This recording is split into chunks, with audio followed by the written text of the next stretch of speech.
It's the dumb zone. Makes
puppet, said no puppet, no puppet, no motherfucking puppet. Yeah, no puppet, no puppet, no motherfucking puppet, said no puppet, no puppet.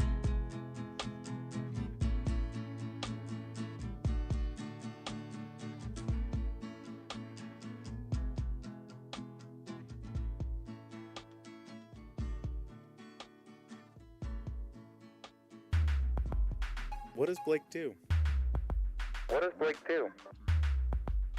What does Blake do? What does Blake do? What would you say? What does Blake do? You do here. Listen together. What does Blake do? What would you say? What does Blake do? You do here. Listen together. What does Blake do? What would you say? What does Blake do? You do here. Listen together. What does Blake do? What would you say? You do here. What does Blake do? Listen together. Do. What would you say? What does Blake do? You do here. What does Blake do? Puppet, no puppet, no puppet, no puppet, no puppet, no puppet, no puppet, no puppet, no adios. No puppet, no puppet, no puppet, no puppet, no puppet, no puppet, no puppet, no puppet, no adios. No puppet, no puppet, no puppet, no puppet, no puppet, no puppet, no puppet, no puppet, no adios. No puppet, no puppet, no puppet, no puppet, no puppet, no puppet, no puppet, no puppet, no adios. No puppet, no puppet, no puppet, no puppet, no puppet, no puppet, no puppet, no puppet, no puppet, no adios. No puppet, no puppet, no puppet, no puppet, no puppet, no puppet, no puppet, no puppet, no puppet, no adios. No puppet, no puppet, no puppet, no puppet, no puppet, no puppet, no puppet, no puppet, no puppet, no adios. No puppet, no puppet, no puppet, no puppet, no puppet, no puppet.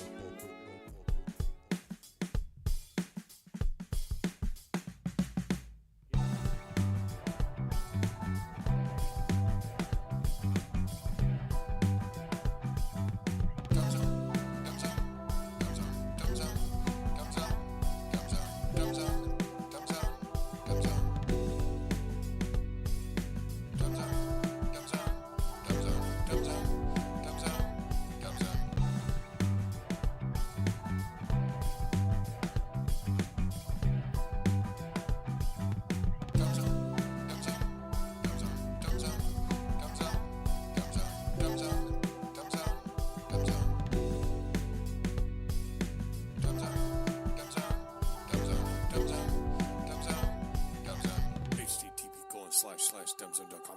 Yo, check it out, it's the Dumb Zone. We bringing the heat with Dan, Jake, and Blake, the kings of the beat. They got the comedy, they got the sport. Their rhymes so dope, they never fall short. There's a leader with the whistle so sharp. They cracking jokes, ooh, you funny dog, Jake, he the joker. Always bringing laughter with the silly antics. Nothing else matters. And don't forget about Blake, the sports guru. He knows the game, he knows what to do. Together they're a team, shaking up the scene. The Dumb Zone, baby, living a dream. Welcome to the Dumb Zone, where we break it down. Dan, Jake, and Blake, the funniest in town. We got the comedy, we got the sport. When we hit the airwaves, it's a popular resort.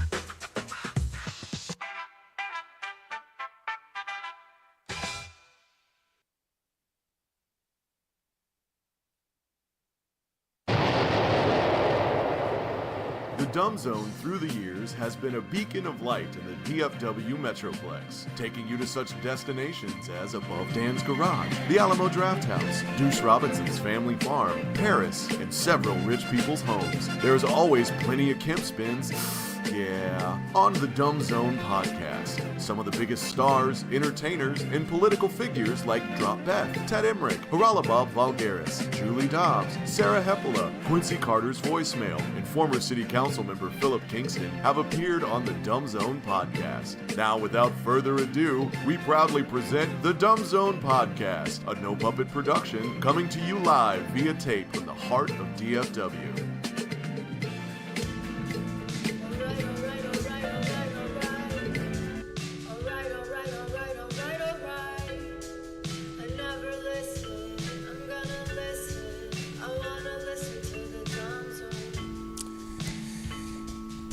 Indeed. This is the Dumb Zone, and we are streaming today. Video. Live streaming. Are we going to put this out as an audio thing as well, Blake? Sure. All right. If you want. We are live today at Proslat Garage Store. I was going to say Superstore. Can you say that? No. No. We can't say Superstore. Anyway, we're at Proslat.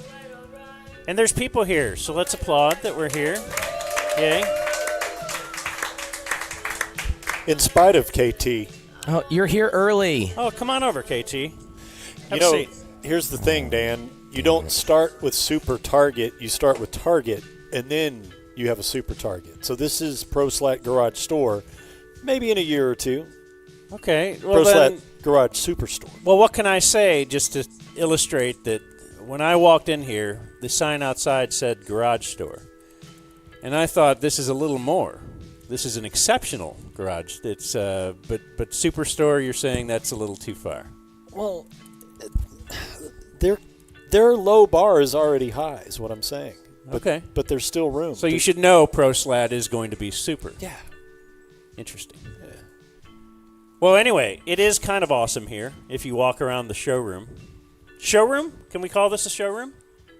Rooms? The lady said yes. You're asking a lot of questions. Oh, okay. Well, then I'll just tell you where we are. 75 in Arapahoe. Although, was it Rob or Scene or somebody was just yelling at me saying, that's really not that great of a description. How about this? The Northeast Quadrant. There we If I go. say we're on the Northeast Quadrant, Yeah. off the service road, 75 in Arapahoe.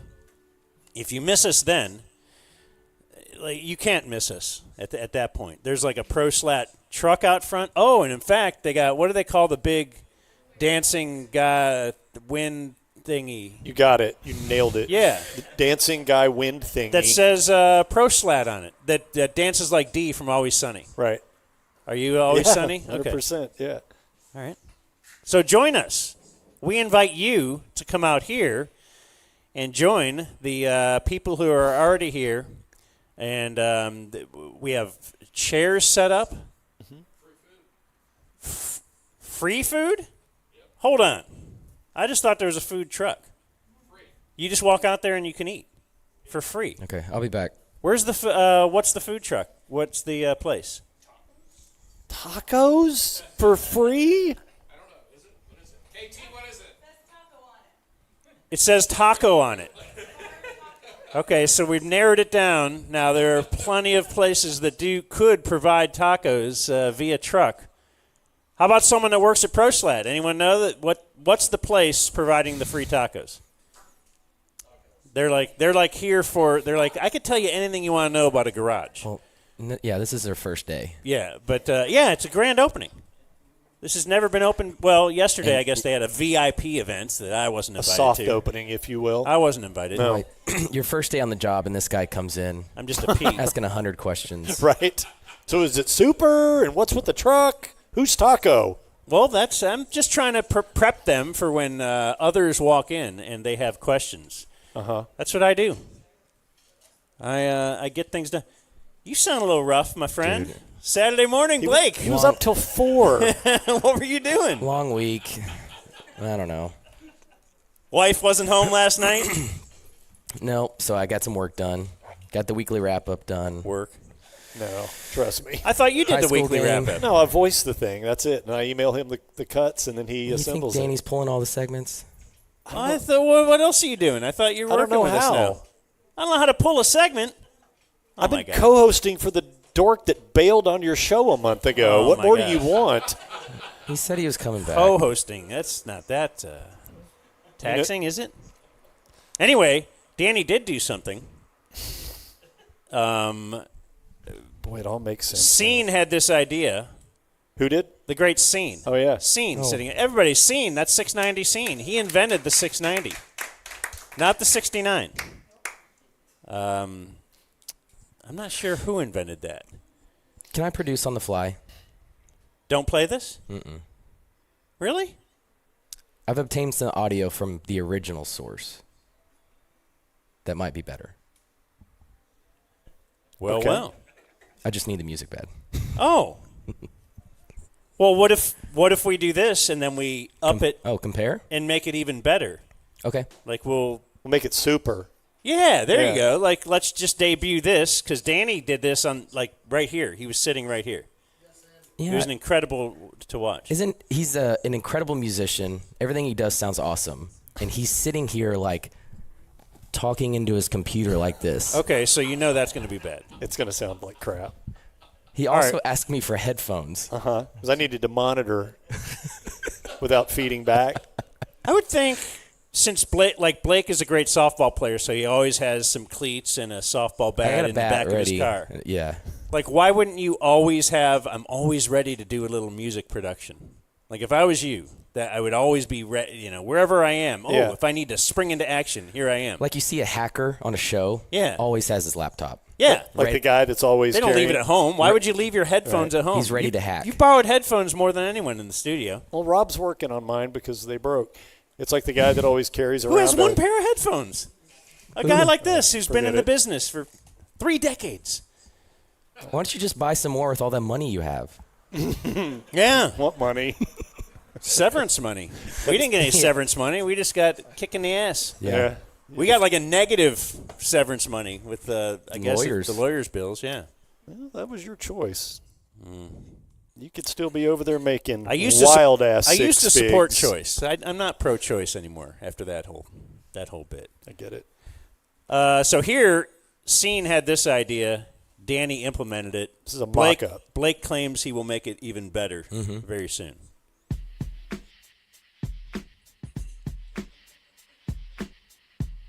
This is what some will think of when they think of our Proslat. Yeah, you're right. It sounds like he It's me. leaned over his computer. I did. I literally 5 minutes did. before It sounds like 5 minutes ago. Any rap song on SoundCloud from Yeah. 08.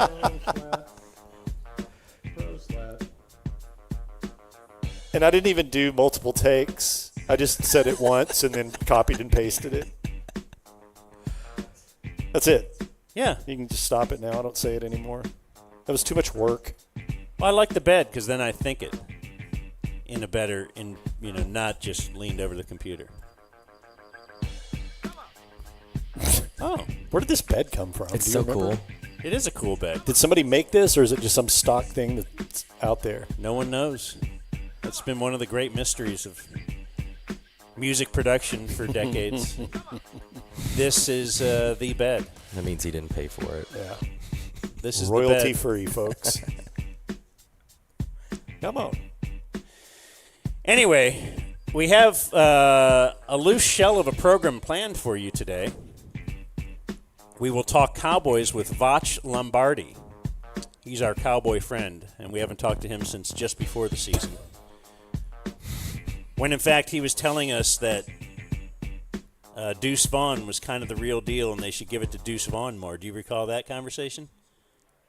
Amongst arguing with him about Dak? No, I don't. Yeah. He's a big Deuce Vaughn guy. So we're going to ask him the tough questions today. Okay. About Deuce Vaughn. Also, Kevin K.T. Turner. Against the wishes of those here with me on the show, I want to promote that he is here. He is standing back there. He's afraid to show Okay, kind of a Very- tepid, Very tepid. wave of indifference. Oh my gosh, Proslat has a. How did a tumbleweed get in here? It just kind of went right through one room to the other. Kevin tracked it in. Well, let's try from this. Olney. Let's try this. Also joining us today will be Julie Dobbs. Yeah. Now that's applause, Look folks. at that. That's applause. Where Kevin already got a seedy hug in. I'm watching him.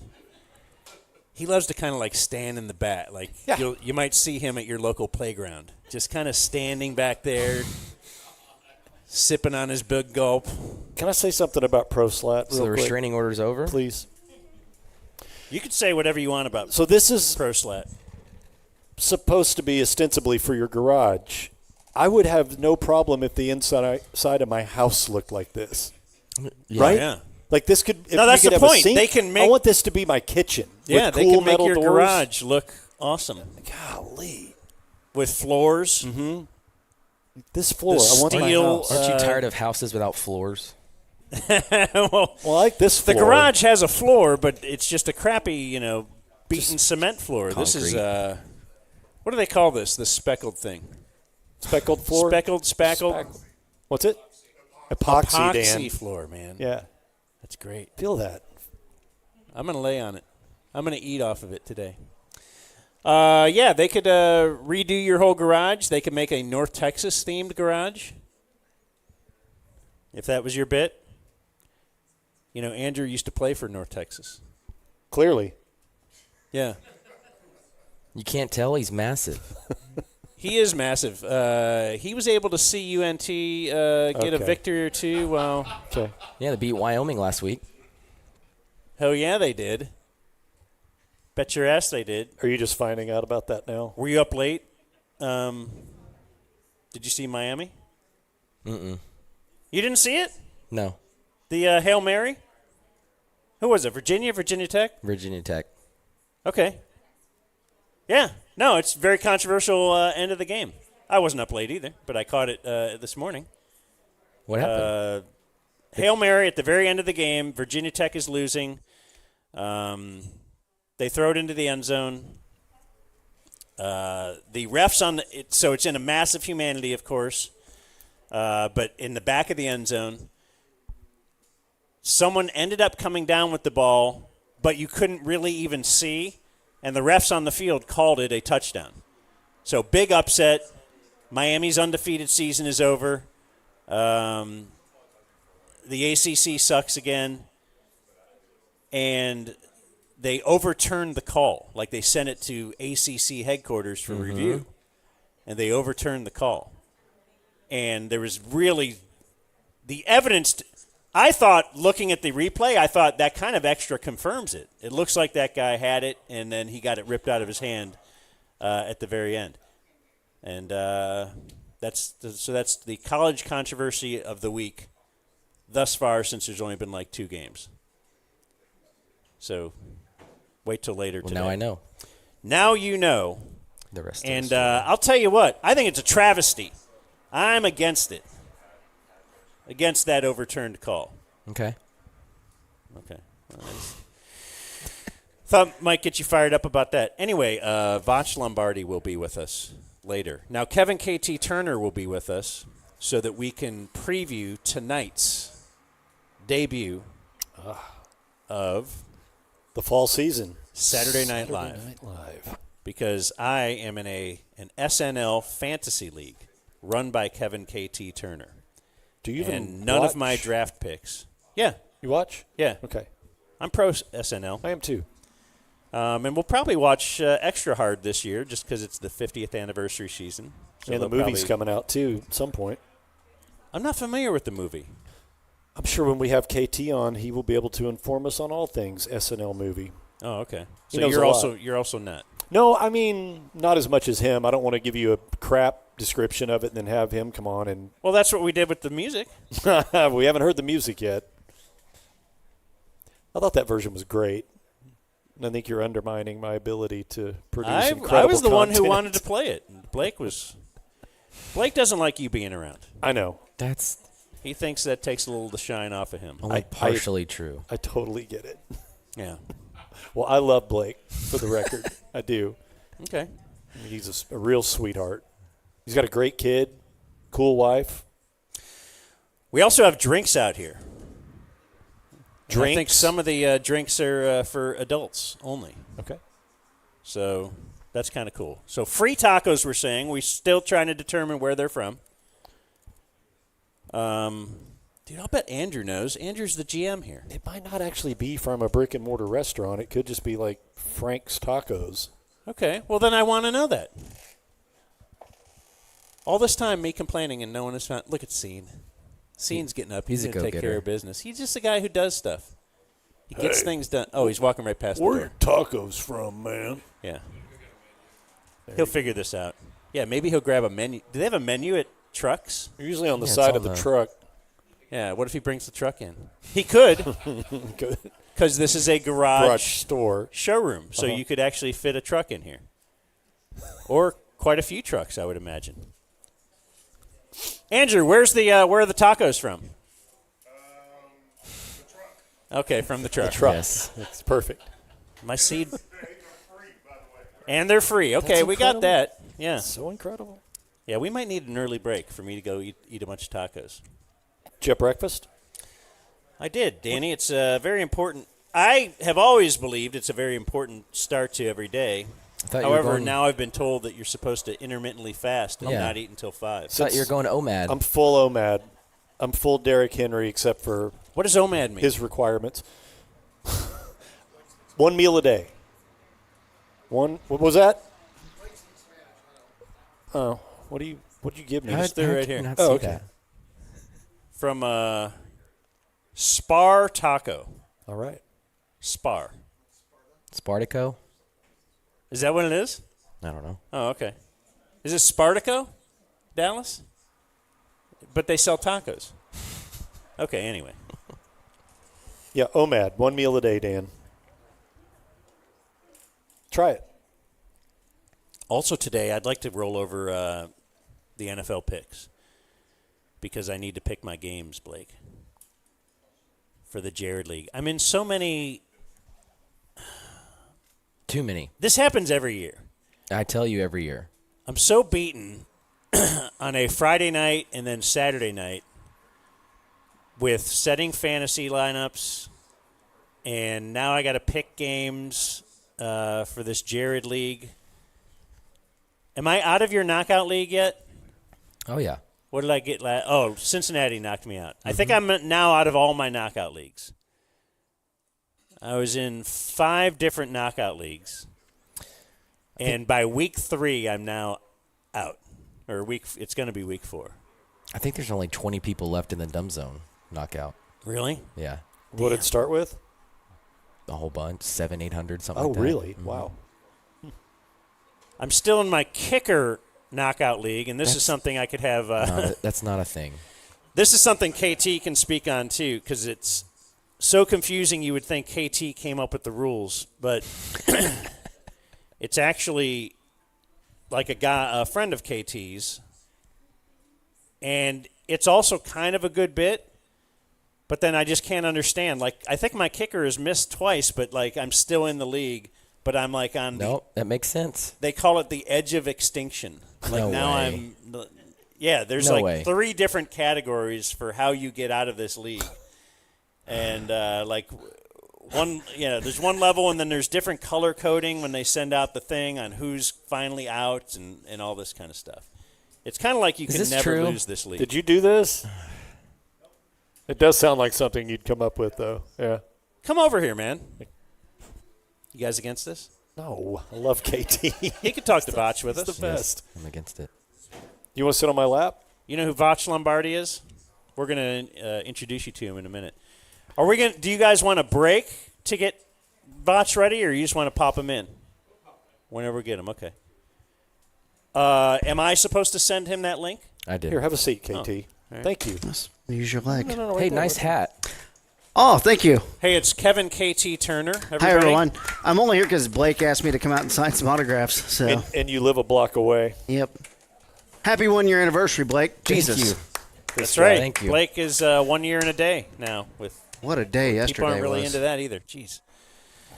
What's that? So yesterday was incredible. People aren't really into that either. Like, Blake doing spots for a senior center in Hebron or something was the highlight of my week.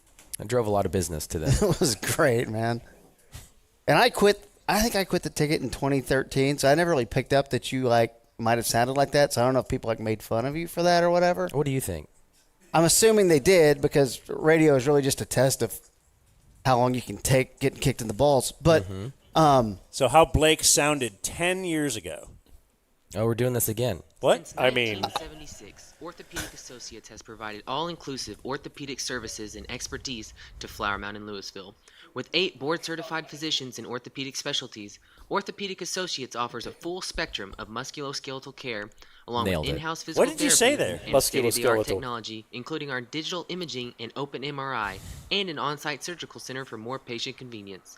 All this in one facility, along with on-call availability 24 hours a day, 7 days a week, enables continuity of care close to home. Continuity? Orthopedic Associates. Okay. Experience you can trust. You meant to say continuity? Let me Continuity. take you behind the curtain.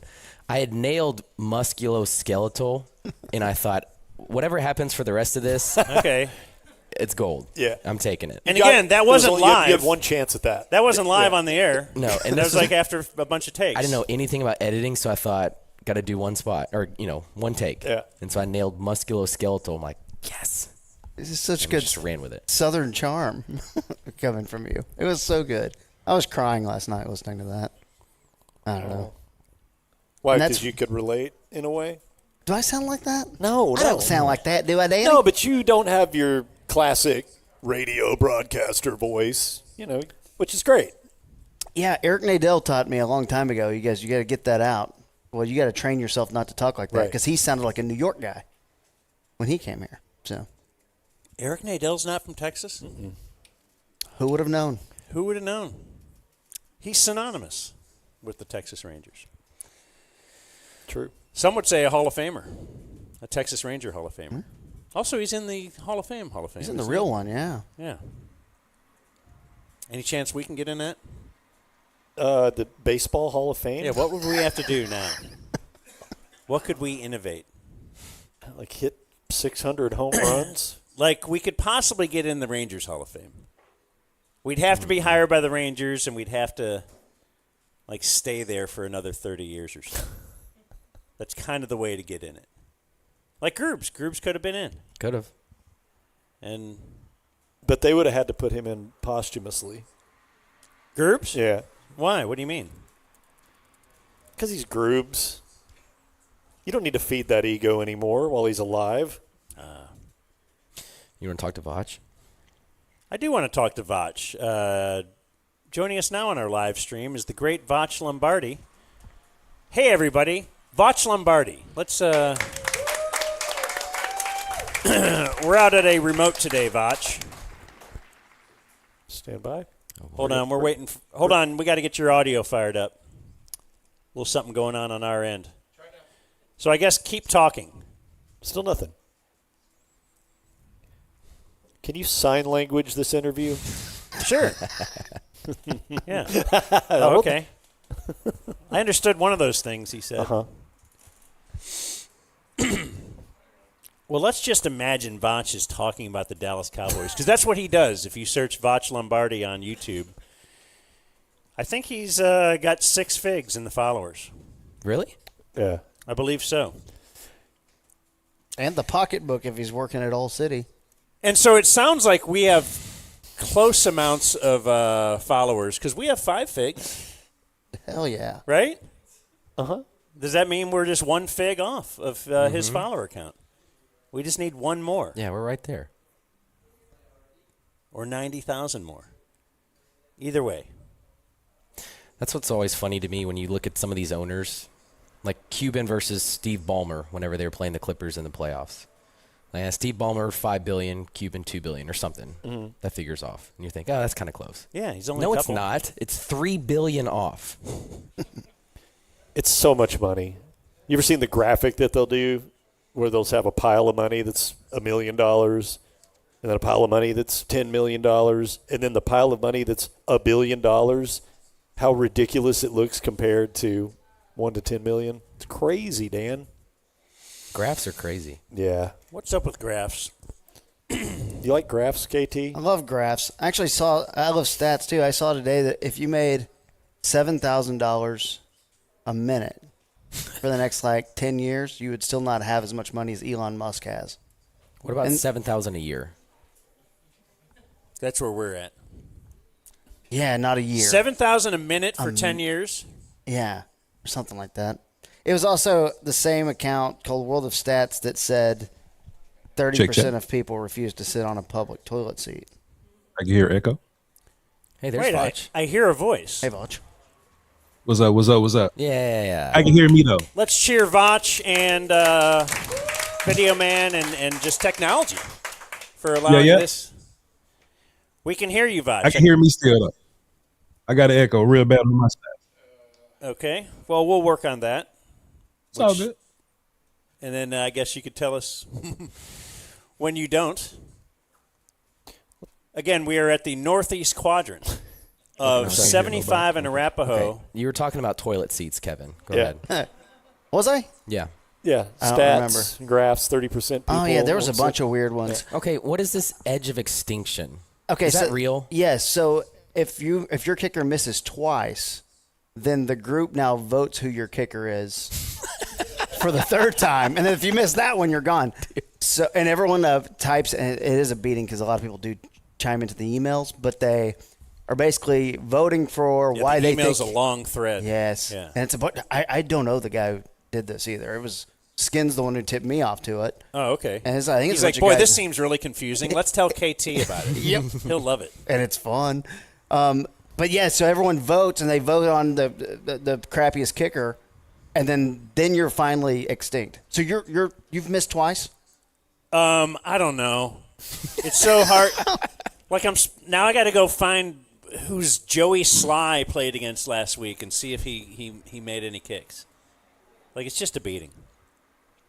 So you know MLB managers and kicking history. Well, no, just week to week. I don't. That's why I'm not doing well in this league. Should we try now? Rob says no. He says do not try. The point is, when you watch an extra point, you actually care a little bit more. You'll find out. I try to pick a game, like if it's the Sunday night game or the Thursday night game. Oh, wait, missing an extra point bad, too? Oh, yeah. Oh, they okay. missed the extra point, and you're done. It got Justin Tucker in week 1. But it does seem like a crazy way to win a lot of money because there's a bunch of people in there. And it does feel random, so I don't know. It's fun. I am with you, though. Too many pools. The Jared League is too much with 10 picks a week. The great thing about the SNL draft is that you don't have to do anything after an hour and 15-minute draft. Or in Dan's case, didn't do anything at all. Yeah. Well, true. That's kind of like saying Dan Rooney of the Steelers doesn't do anything at all. He owns the team. He directs the general manager. He makes a call or two. If they're like, hey, I want to sign, Oh, do you have acquisitions and free agency and trades? No. Oh. What Dan has basically just said is he sees himself as kind of an owner. Kind of an owner, he gives manager that vibe. type thing. He'll lay down the Texas hammer, tell Spinks what to do, show up to the draft. I was in the draft room with him. Select Parker Posey as in round 4. And you didn't gain points in the first 5. No. It's okay, buddy. Did he at least take it seriously? He did. Yeah. Oh, yeah. Unlike your partner's Skin. Well, one time. Last time when we did the condensed one, and he selected like Edgar Winter, the guy from REO Speedwagon, and Kevin Cronin, Mike Campbell, Tom Petty's guitar player. Yeah, terrible. He'll ruin anything. That's why you didn't invite him? He was not invited. I didn't want to take the abuse from those guys and this other thing. And I invited you because I thought you would participate. I thought you'd be excited about it. And I guess you did participate, but you just didn't show up. I was excited. And I was telling these guys about it for weeks leading up to it. And then that day came. I didn't want to do it. His wife was gone. He had I know. nothing to do. Yeah, that's why. There's a bunch of things that add up to it. If my wife was home, I would say, oh, I can't, do whatever you want to do, which is just sit here. I have to go. I have to go do my draft. This is very important. But didn't you live stream this? Mm-hmm. And he watched the live stream. Yeah. Oh, yeah. But didn't just turn on his camera. Watch the whole thing. It was really well done. Oh, yeah. If you go to KT's YouTube page, you'll see, he had really cool graphics. And oh, you three were could roasting probably it. teach you a thing or two, Blake, about the whole graphic game. Why don't you hire him? Y'all were roasting He's me bitter. before the draft. I mean, I got to listen to He's that sleepy. episode, and y'all were roasting me, saying it would take 3.5 hours, and the rules are tricky. The rules are so simple; they're not tricky at all. And then you don't show up. You had to you would roll the dice or something for just to determine draft order every draft pick. So that did take a little time. In the beginning, yeah, Yeah. to get the order. You didn't do a snake draft? We did snake draft, but we spun the wheel in the first round, and one by one to see. So But a everyone cool was waiting. graphic for the wheel. Yeah, terrible website. Has anybody hit? Because they announced their first Oh, four yeah. hosts and first four. First five. First five? Yeah. And musical guests? Any doubles, host and music? No doubles, tandems? but 7 out of the 10 people. Yeah. I mean, there were 7 points awarded. Are you kidding? In a low-scoring game, because me, you, and Soroy did this last year. Yeah. And you won. Thank you. That's why I didn't ask you to play, because I didn't want you to take all the money. I wanted to defend my title. But Dan had Steve Martin in round 1. That could pay off. The Simone Biles pick in round 2, though, I think that's going to get you. Just because, the Olympics are over, right? Are people thinking about her right now? Probably not. Certainly somebody grabbed Lady Gaga, didn't they? That was the second pick in the draft by T.C. Fleming. Okay. Who That's was a great one.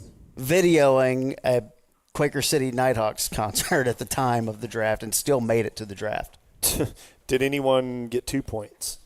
I got 2 points. What did you get? Round 4, Coldplay, and round 8, Jelly Roll. So the basic Those are thing, great picks. the basic premise is you need to draft someone who will be named as a host or a musical guest somewhere in the season. Yes, and there's 20 episodes, so it would be 40 would be your total amount of points. And 7 of them are gone. I don't want to interrupt this awesome conversation, but I think we have Voch ready to go.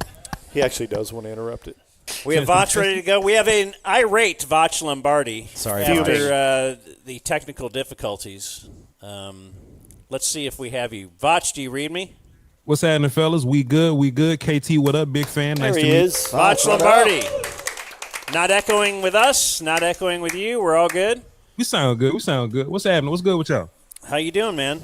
Man, life good. I can't complain about nothing. You know what I'm saying? I tuned into the show and y'all, you know what I'm saying, pocket watching a little tell you about my money, but it's all good, man. We straight, man. Life good, man. Can't complain. All right, this guy works very hard. He broadcasts all the time. Are you streaming every day? Yeah, I'm doing at least 3 different types of things. I'm talking about the Cowboys in general, just going over news. I'm watching film just so we can know what the hell went on in the game, and then I do a show with the legend Brian Broaddus at night. Okay, so how are we feeling right now at this point in the season? It can't be anything like you thought it was going to be going into the season for the Dallas Cowboys.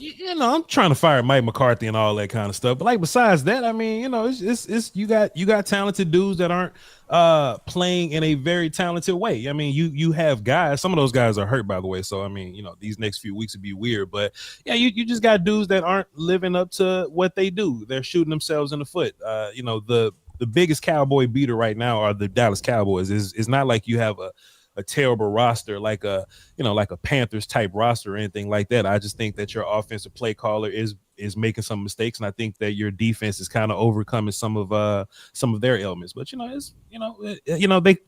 call it midseason form for a reason, and it's like week 4 and nobody did preseason stuff. So hey, we look weird. San Fran looks weird. Sometimes the Lions look weird. We'll figure it out. Roster, you say not terrible, but I think, doesn't it kind of feel like it's not as good as we might have all thought it was going into the year, though? Fans can think that people can be better than some people sometimes, but this is the problem, right? If you watch the Saints, right, and the Saints beat the hell out of us, they don't have the dudes on their line like we have, right? Like they got a dude named Trevor Penning and Nick Ruiz, and they somehow beat the hell out of you, right? But we have guys like Zach Martin and Terrence Steele kind of up and down this week, but like Tyler Smith is possibly one of the best guards in the league, and we can't run the ball like they can run the ball. So like scheme matters, coaching matters. That's why I'm trying to fire Mike McCarthy right now. Like there are teams that don't have a wide receiver number one that move the ball better than the Cowboys can get the ball to CeeDee Lamb. You know what I mean? So like I said, you have guys, and you never really know what a young team is going to do until a young team goes out and play. But I think you have plenty of dudes that can go out and play. I just don't think that your coaching does anything past that. Were you thinking that if they lost to the Giants, that McCarthy dream of yours might have had a chance to come to fruition? Hey man, Jerry Jones think we stupid and goofy, so maybe he was gonna try to sell us this dream that he needs to play this thing out. I seen Wade Phillips get fired in the middle of the season, but Jason Garrett somehow hung around to the end, and they let him keep his office and walk around and do the interviews, even though we know he was getting fired. So it just depends on where Jerry Jones' ego is. Yeah, Jerry Jones or Wade Phillips. Excuse me. Jason Garrett. Jason Garrett. A lot of names. It's hard to keep track of them all, Voch. Jason Garrett was kind of a part of the Jones family, though. Mm-hmm. That's why he got the very last second. He didn't even get fired, did he? His contract just ran out. They had a mutual parting of ways is what they call it. Yeah, so for sure. He just didn't get re-signed, yeah. Yeah, McCarthy's definitely not, I don't think, in that group of family members like Garrett and Romo was and Jason Witten. That seemed like they were all part of the Jones family. Well, see, this is the hard part, right? Mike McCarthy can walk into Jerry's office and be like, hey, man, we went 13 and whatever, like 12 and whatever, 3 years in a row. We're a playoff team 3 years in a row. Like, look at what I can do, and that's the hard part, like if you're a terrible team right now, Jason Garrett ain't a bad coach for you. Like if you own whatever and Garrett can get you to 8-8, like that's a good situation for you, right? But we're just constantly trying to chase better. So you have to balance the idea that, all right, Mike McCarthy can get you to the postseason.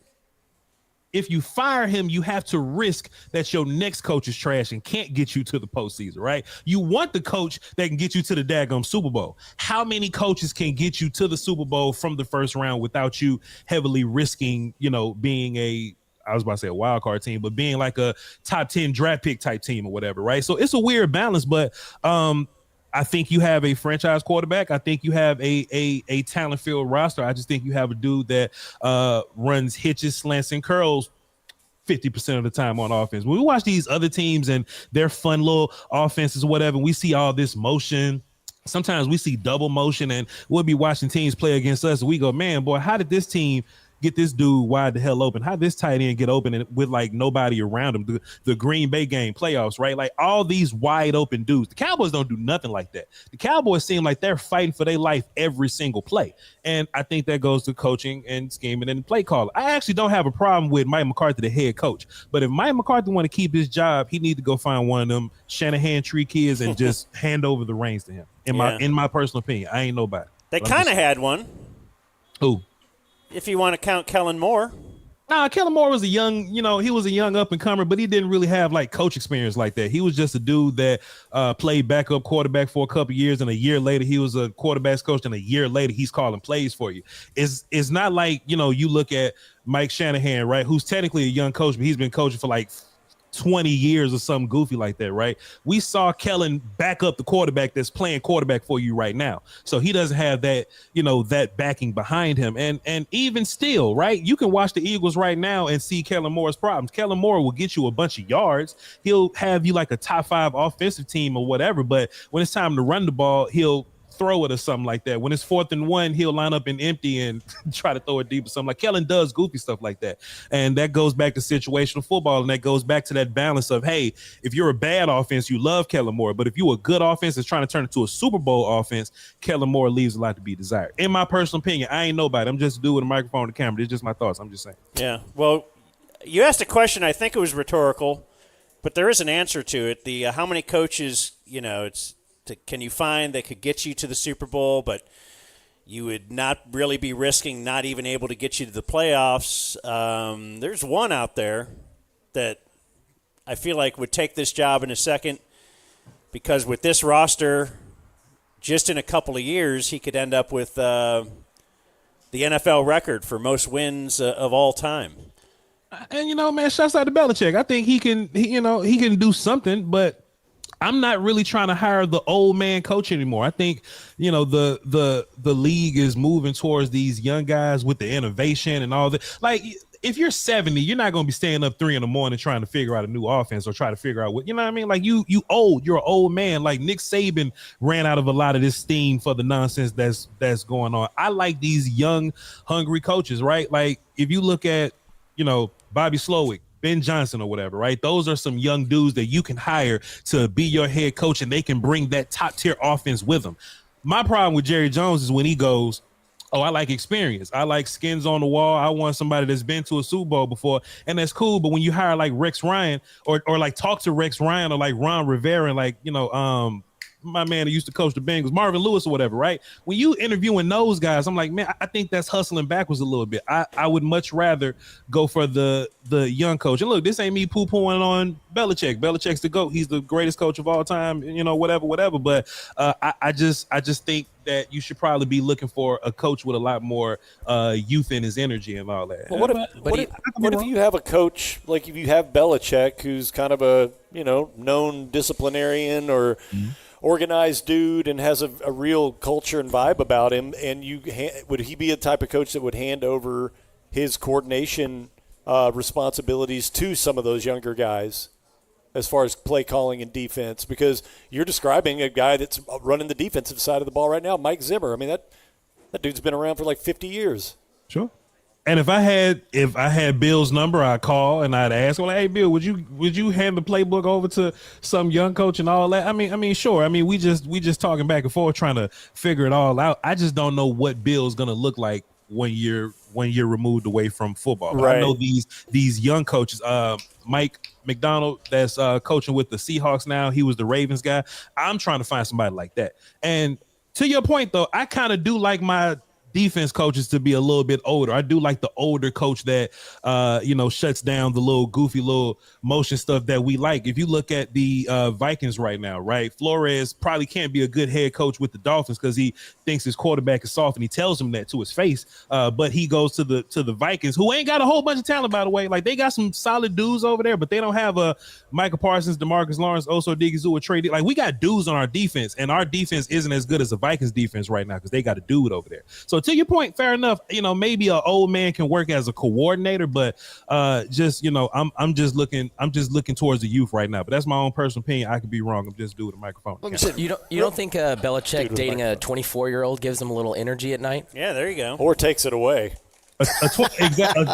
A 24-year-old would have me not going to practice at 6 a.m. because at 6 a.m. you should be with your 24-year-old. I mean, just whatever. Well, he did leave her front door at about 5:30 to go to practice, so that's a cold dude right there, man. That's out to him. That's a cold character right there. I mean, he did also have Josh McDaniels, who he would bring. That's how that would go down. You think and so? then we'd lose Will McClay too. And is Josh McDaniels not thought of as a young guy anymore? No, because he's no two-time head coach or once. I think he's thought of as a guy who creates a dumpster fire everywhere he goes. Oh, twice. Yeah, he went to Oakland or Raiders, Vegas. Wherever they are. Mm-hmm. Yeah, okay. They look terrible. Yeah, or they looked terrible prior to what's the name being there. Yeah, so yeah. No, I mean, I think you have a group here that's on board with not having McCarthy anymore, but I do think also that Jerry, at his age, they are not going to get what was the Saints offensive coordinator or Clint Kubiak? Yeah, they're not going to get that young. They're not going to do that because that's going to require kind of an overhaul. So that's the whole point. This is kind of like when he hired Wade Phillips. Like, hey, I just want you to come in and oversee what we already have going here. And that's kind of what he did with McCarthy. And obviously McCarthy's had way better success than Wade Phillips did, but then you're screwed for the rest of this year because we're 4 games in. You're not going to be able to get Zimmer or McCarthy to change their strategy. We talked the other day about how Zimmer, it seems like he's trying to get his players to play to his scheme as opposed to designing his defense to their best abilities and talents. And Mike McCarthy is, he took the play calling responsibility away when Moore left. That you're not putting that horse back in the barn. He's not going to let some young kid handle that responsibility. I slightly disagree. This is what I like about Mike McCarthy. I'd love to hear something positive. Mike McCarthy isn't all tuned into his ego that way, right? If you listen to like the offseason last year or whatever, everybody was talking about, Dan Quinn should be the head coach for the Dallas Cowboys, right? I'm not as humble as Mike McCarthy. If Dan Quinn was my DC and I heard that, I'm firing Dan Quinn because I don't want nobody that's going to encroach on my job or whatever, right? But Mike McCarthy said, hey, but Dan's pretty good. Let me just keep Dan here, or the whole Sean Payton talk or whatever, right? I do think Mike McCarthy has a decent check with his ego. And I do think Mike McCarthy will change everything at the drop of a dime, because last year we looked ridiculous, just like this, which is partly why I'm mad. We looked ridiculous up until like week 6. We had a bye week and we had 1 week where we just it was like the Chargers or whatever. But after that, you were the best offense in the league because CeeDee Lamb cussed Mike McCarthy out, and Mike McCarthy just, fine, Dak, take over and do your thing. I do think Mike McCarthy still got some of that in him. My big issue is that when you go through all last season and you end at week 18 or whatever, playoffs or whatever, you should go, okay, all the good stuff that we did at the end of last year, with all this motion that we doing with, CeeDee Lamb double-digit targets and Jake Ferguson, doing all this kind of stuff and da-da-da, you should take that and build on that into week 1 this year. But you didn't do that. You started all the way damn over. Can I cuss, by the way? Because last time y'all said I cuss a lot. My bad. No. Go ahead. Yeah. Please. But this year, Voch. Instead of building on week 18 last year, you started over from week 1 last year. You're still doing the goofy dragon concepts. You're still doing hitches 50% of the time. And this ain't hyperbole. If you go look at the analytics, we run hitches 50% of the time.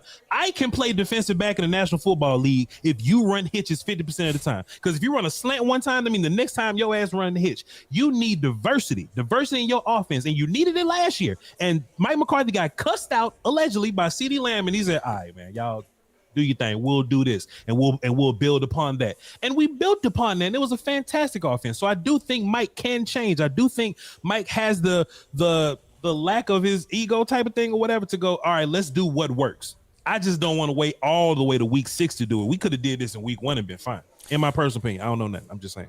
Yeah, I do think I agree with the McCarthy ego thing, because I think you don't even take the Cowboy head coaching job if you can't do that. That would be an argument against Belichick doing it. But, even adding Zimmer in the offseason. He knows Zimmer is a love of Jerry Jones, and by adding him, he was risking that's your possible midseason replacement. Like if the defense was actually, doing well and it was the offense's problem. But I don't think that's the case right now. So that wouldn't really make sense. And then on that note, too, I think both of your coaches got different problems. I think Mike's trying to be too simple, but I just think Zimmer's players aren't playing very well, and Zimmer's not asking those guys to do anything complicated. Like this is stuff that you learn in high school football when you go out there. Hey, if you're the defensive end, you have to contain and you have to stay at home and you have to capture the edge. Oh, you just can't run upfield on traps and counters. You gotta stack, shed, use your hand, use your eyes or whatever. It's been if you just watch the last couple of games, not this Giants game, the defense was fine there, but the Ravens and the Saints game, it was just a bunch of hero ball, just a bunch of running around in a circle trying to make a play. When indeed, if you just do your job, you'll be fine. So I do think the Zimmer defense is more fine right now than the Mike, the offense or whatever, right? It's some weird stuff going on with Mike McCarthy, man. It's like as soon as he do something good, he'll just stop doing that the very next drive. So they have different problems, definitely. But whatever, we'll see. I'm an optimistic Cowboy fan, so they'll be all right until they prove to me that they won't be. I actually think CeeDee Lamb was doing something last week because last year it was week 5 when he took his helmet off and stood by himself on the sideline. Sure. And then after that, they started forcing the ball to him. Mm-hmm. And I think he was like, okay, if I do this bitch fit, then they'll realize they got to start getting the ball to me. And I don't know that it necessarily worked out that way, but it's a wake-up call to McCarthy because they're frustrated. This, as a lifelong Packers fan, I can tell you, this looks just like the offense in 2018 when Aaron Rodgers got him fired. Yeah. Like, it looks horrible. And the defense looks like 2020 when Mike Nolan was here. So it's got to go. I actually disagree on the ego thing with McCarthy, too. I think McCarthy took the job with the Cowboys because he needed a job. No one else wanted him. Their rent was due. That's why he took the job. No one else wanted him. Dude, the Browns and the Jets were both like, nah, we're good. Well, give me Adam Gase. And Adam Gase started looking at tacos that are floating around his head. I don't know if y'all remember that. Yeah. By the way, Spar Tacos here for free. That's right. I miss you. I miss you. Yeah, okay, because I want to talk Zimmer and the defense, but sticking on McCarthy, he is seeing they have something we knew that they had in the offseason was a problem at running back. Mm-hmm. And so now it looks like last week the thought was we'll try a little more CD Lamb there. What do you think of that? Well, I mean, CeeDee Lamb is your best player, so you should get him the ball everywhere. You should line him up at quarterback and see if you can give him the football. Like he's your best guy. So yeah, give it to him. But they tried to do something different last week. They tried to do a lot more Rico, like in the first 3 quarters or something like that. And they tried to end the game with Zeke. I still think they're trying to force, Zeke into having the job or whatever. And that was my biggest gripe or whatnot. But the run game technically is better than it was the last couple of weeks, but I don't think the run game is blowing anybody away or whatever. But look, to that point though, it goes back to scheme and coaching, because it's not like you need like this ridiculous dude at running back. Like San Fran rolls out a dude you ain't never heard of every single week, and they go and knock it out. They're down to their 3rd running back or something like that. Jordan Mason, and they just figure it out. Singletary, not this week, but just coming into the like the Giants were able to run the ball with Singletary a little bit. So, I mean, it's you can still run the ball with the unknown dudes, but your blocking and your scheme got to be up to par. Deuce Vaughn. I What's know you were a big fan in the offseason of a little more Deuce Vaughn. It looks like they tried that a couple of weeks, but that's going nowhere as well. Like all of them are pretty much looking the same. See, this is why Jerry Jones think the media evil and be lying on people. Like, okay, go ahead. See, big fan of Deuce Vaughn is a wild way to explain it. I just wanted less Zeke. You know what I'm saying? That's my whole thing. I'm just not trying to give the ball to a 30-year-old running back. I would love to just make this thing Rico Dowdle and try to figure out a way to make Deuce Vaughn work. I just don't want to give the ball to the dude that's almost 30 and clearly declined. But yeah, I was vouching for Deuce Vaughn because hey, he's a younger running back, and hey, Deuce Vaughn in college, I know it's the difference between college and league, whatever. But Deuce Vaughn I think he can be an adequate back. I think he can be solid for you. It's in this type of, hey, Rico's the one guy, Lipke does some things, Zeke, they force him into a row. I think there's a way to get Deuce Vaughn involved or whatever. He had some pretty decent blocks the other day and had a catch, I believe, or something like that. So yeah, I'm not a fan of forcing anybody to football, but I would just much rather get him going than to get the old dude going. But at the end of the day, let me just be clear here. Since just whatever. If I can get a running back better than all of them, they all can go. Like if I can, draft his next year or whatever. But if it just free agency or something like that, hey, we got a bunch of comp picks. Hey, I'll send you this 4th round pick for this dude that you're not going to hold on to next year, whoever that running back may be. As long as if they better than everybody, I don't have such a fandom that I'm going, nah, don't bring Najee Harris in here because Deuce Vaughn got to get some carries. Tyler Algier in here because Deuce Vaughn getting carries. I mean, they all can go. I just want a better dude. Speaking of running backs, was Jerry lying when he said that they couldn't afford Derrick Henry, or was there some truth to that? Because they had every opportunity to bring somebody in the offseason if he was lying, which I think he was. Yeah, Jerry lied about everything. Jerry stay lying to us. Yeah, Jerry ain't told the truth in years. So we probably could have afforded Derrick Henry. Yeah, for sure. I think the salary cap is very malleable. I think there's a lot of ways to do gymnastics on the salary cap to come up with a little bit of space. I think you could have done a shorter deal with Derrick Henry just to put all your resources into a now contract, and then he leaves and it just kind of frees it up or whatever. You don't want to put big money into a running back long term or anything like that. But just to answer your question, yes, I think he was lying about Derrick Henry, but if it's just my own personal opinion, I don't think Derrick Henry would change this run game all too much. I don't think, I do. I see a couple of guys that can't – 3 guys that can't create anything on their own. And with this weird offensive line, with a couple of dudes that are getting older, a couple of rookies, Derrick Henry can gain 3 or 4 or 5 yards by himself with a garbage offensive line. And that's kind of what they are right now and have shown to be. So at least if you got a guy that can pop it for 3.5 per carry with a suspect O-line, you've got to account for that guy. Other teams don't have to account at all for our running game. Well, if you've been watching Derrick Henry this season, I mean, week 1 he had like 40-some yards. Week 2 it was like 70 or something like that. Like he didn't have a great yard per carry or whatever. Now he beat the hell out the Dallas Cowboys because our run defense is bad. But I think scheme matters. I think scheme matters, and I think as ex-offensive lineman, pardon me, I'm old now, but as ex-offensive lineman, man, I could just watch run schemes and be like, damn, boy, San Francisco makes a lot of space for their guys, or Detroit makes a lot of space for their guys. Even Alvin Kamara, who's a guy that a lot of people thought was like getting older and he was like declining or whatever, he looks like a whole new dude because their scheme looks different. Derrick Henry may be better than Ezekiel Elliott for sure, but I want this scheme to change first. Like I'm big on changing the scheme, and I think if you change the scheme, Rico would be better. But if you can find somebody better than Rico, Rico can go. And that may be Derrick Henry. But I just don't think Derrick Henry is going to change so much of the culture. Oh, we got a 100-yard rusher now. I don't think Derrick Henry is that with this offensive line and this scheme. Yeah, certainly though. I'd be firing off Roman candles in the parking lot if one of our 3 running backs ran for 70. If they Roman candles. A lot of this goes back to the offseason too, because they certainly could have afforded Derrick Henry or something had they gotten Dak and CD done earlier, because they probably could have gotten them done at those numbers, months ago, before the draft, before free agency.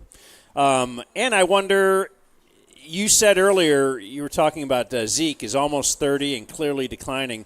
So speaking of that, Dalvin Cook, can I interest you in Dalvin Cook? Maybe during this 10-day stretch. I think Dalvin Cook and Zeke are the same dude. Yeah, that's what I mean. Yeah, But they guaranteed Zeke the year. So I learned on the Dumb Zone that Trey Lance is the 10th highest paid Cowboys player this year, right? And then who is, after CeeDee Lamb and maybe Turpin, the most dangerous Dallas Cowboy player with the ball in their hand? Probably Trey Lance, but he's inactive. And didn't they make a new emergency quarterback rule? So couldn't he just be the backup and Cooper Rush could still be there as like the QB3 in case Dak or Trey Lance got hurt?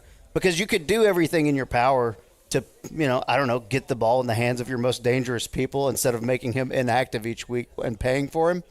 I just think it's interesting to have a guy standing there doing nothing, taking all that money, and also being maybe one of your biggest threats. He is a guy that if you got him in space, if you're going to hand it to CeeDee Lamb, why can't you hand it to Trey Lance? Who cares if he gets hurt? He's kind of like the Mike Soroy of the NFL, gets paid and does nothing.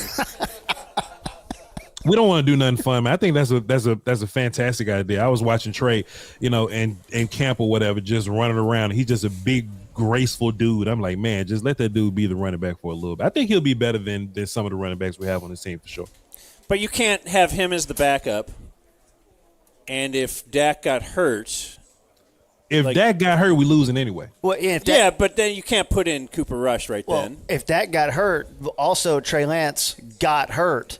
Oh, okay. He turned his ankle on a carry. Okay, on a carry or a direct snap. Yeah. Right. And then Cooper Rush could jog on out there and continue his great success. No, Voch is right though. If Dak gets hurt, it doesn't matter anyway.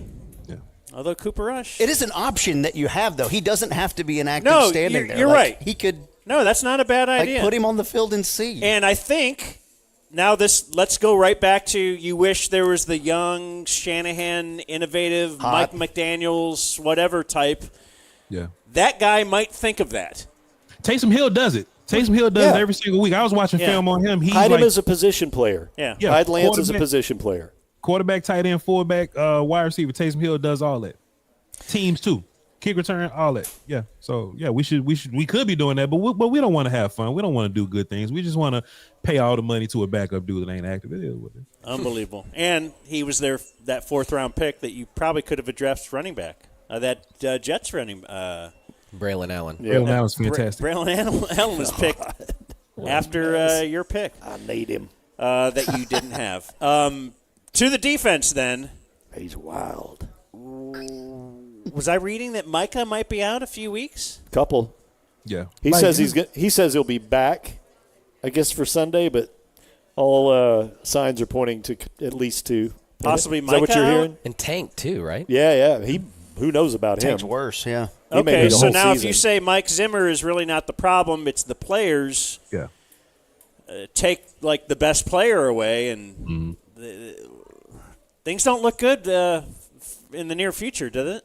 No, it's not going to be easy, but I mean, you got Pittsburgh next week, and they win playing defense, so you kind of get a break there. But after that, you get Lions in San Francisco. They probably beat the hell out of us on offense there, so I don't feel great about that. I think Mike is probably going to be out for like 3 weeks or something like that.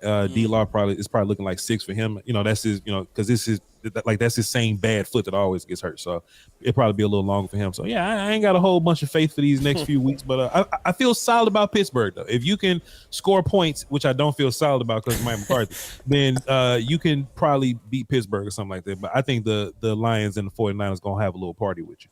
Boy, that's gonna be. So that's the next 3. Yeah. Yep. Oh man, that's tough. Well. Thanks for joining us today, Voch. We appreciate it. Voch Lombardi is on YouTube. Just go search him. 6-digit follower count. Is that correct, Voch? We're close to you. We got 5. I'm close, man. I'm at 92. I'm probably at 92,000 right now, but I'm trying to push to get to 100 by the end of football season because I'm motivated. What will you do at 100? Yeah, is there some special you're gonna do? Do it on shrooms. Do one episode. Nah, I'm just gonna go to work and celebrate my 100. And when I get my plaque or whatever, my little YouTube button, I'm gonna put it like right there, something like that, so everybody can see it. That's it. Nothing too crazy. Okay. Well, we're doing drugs when we get to 10,000 Yep. subs. I'm happy for y'all. Do all the drink too. drink and do drugs. I'm happy for you. All right, man. Thanks for your time on a Saturday. Shouts out to y'all, man. Shouts out to KT. If Julie is there, shouts out to her too. Love her too. Peace out. Salute. Okay, Julie is here, as a matter of fact. All right, there you go. There he goes. Voch Lombardi. Voch is very positive when it comes to analyzing the Cowboys, which I love. I think it's great. He's a fan. He looks at the bright side. You know it's bad when you have Voch on for 45 minutes and you feel worse about your team. I don't feel I feel worse than I did before we had him on. Not because of him, just because it looks so dang bleak. It does, man. Just the way they've played and their schedule and now injuries. Yeah, I don't feel good about Pittsburgh at all. Going on the road. This should make you feel good. This means change is coming in some way. Whether it be new head coach or something. When's the last time they were 2-5? Oh. Yeah, because they will be 2-5 if they lose to Pittsburgh. Yeah. 2-5. Jeez. You'd have to think. San Francisco's pretty beat up too. They are. San Francisco has a bit of turmoil as well. Did you see the Brandon Ayuk shorts practice? Can I use the word kerfuffle? Does anyone ever say kerfuffle? Only if you can spell it. Or is that a word only used in media, as Brian Curtis would say? But yeah, there was a little thing at practice because he didn't wear the right color shorts, and I guess Brandon Ayuk got his deal, and now he's being as Brandon Ayuk as he can. And I've never been a big Brandon Ayuk guy. They got Debo coming back, I think, though, possibly this weekend. And we will take a look at that NFL schedule right now. Or should we take a little break? Yeah. Then we'll talk SNL. Uh-huh. We'll get Julie Dobbs over here. NFL She's around sked. here. Come out to Proslat Garage Store, exceptional store. Dude. Danny says not super. Yet. But they're on their way. It is Proslat. They have a really this is their theme song that we've come up with on the fly today. Is this a new one? No. See, that's what it sounds like if you make a theme song in a garage. Right. Right. Using your computer microphone. And not in a studio. But it is 75 in Arapahoe, the northeast quadrant. If, in fact, you're learning about us on the YouTube, which we are at today, or which we're on today. And if you're listening to this in audio form in the future, some future date, just know that Proslat is located there, and it'd be a sweet place for you to go and get your garage hookup. How can we describe this place, man? Awesome. Yeah. Steel cabinets, shelves. What do you call this thing that hangs from the ceiling and you could store stuff on? A hanging shelf? Is that what you call it? I don't know. Maybe. Because that thing's badass. I could good. really use that. Just think if that was all of your shelving. Because your garage is pretty high ceiling. Just put everything up there and just keep your floor area clean. Dude, I'm looking over there. I like need one of those those. things for the bikes. Hang the bikes. Yeah. Those bikes just take up so much room. You get some stuff here and then spend the rest of your slider day working on your garage. Your slatter day. Look at Yeah. that. You could tell he had gotten to Slatter Day and didn't have anything else to say after that. I just thought of it. I appreciate the hard work and effort on that. Let me take a look here for a second. I think John Slattery from Mad Men will be coming by in the next break. Oh, my God. Do you now not miss KT? I can't. I'm doing No, this this is all before you good. on your This anniversary. is all good stuff. So we have a taco truck here. Free tacos. The truck is not made of tacos. They serve tacos. But you get free tacos. We have drinks. We have frivolity. I believe I've seen some frivolity. We have some mischief. Is there mischief? A I little haven't bit. seen any mischief Just a little at all. bit. We've got amazingly clean bathrooms. Yeah. Well, it's day one. They better That's be what. clean. Yeah, that's what I was thinking when I was in there. You didn't expect these them were- to look like a Stuckey's, did you? Sorry for the drive-by there on Stuckey's. But they could give you a themed custom garage makeover, perhaps cowboy themed. Perhaps, let's say you're a real psycho, and if you're here to see us, you're already on your way. Dumb Zone themed garage. Like they'll put our logo up there, or they'll make the floor into a Dumb Zone logo. Don't do that. That would be really bad. Let's see here. 25% of people with two-car garages don't park in them at all, due to garage clutter. True. According to a study done by the U.S. Department of Energy. Do you feel like your tax dollars could be spent elsewhere? I do. Yeah. You know what? I do. Let's study garage clutter today. Yeah, let's do that. We've had energy crisis. Let's have a money bath today, What and then the they heck? throw money on you. Yeah, why is the U.S. Department of Energy studying that?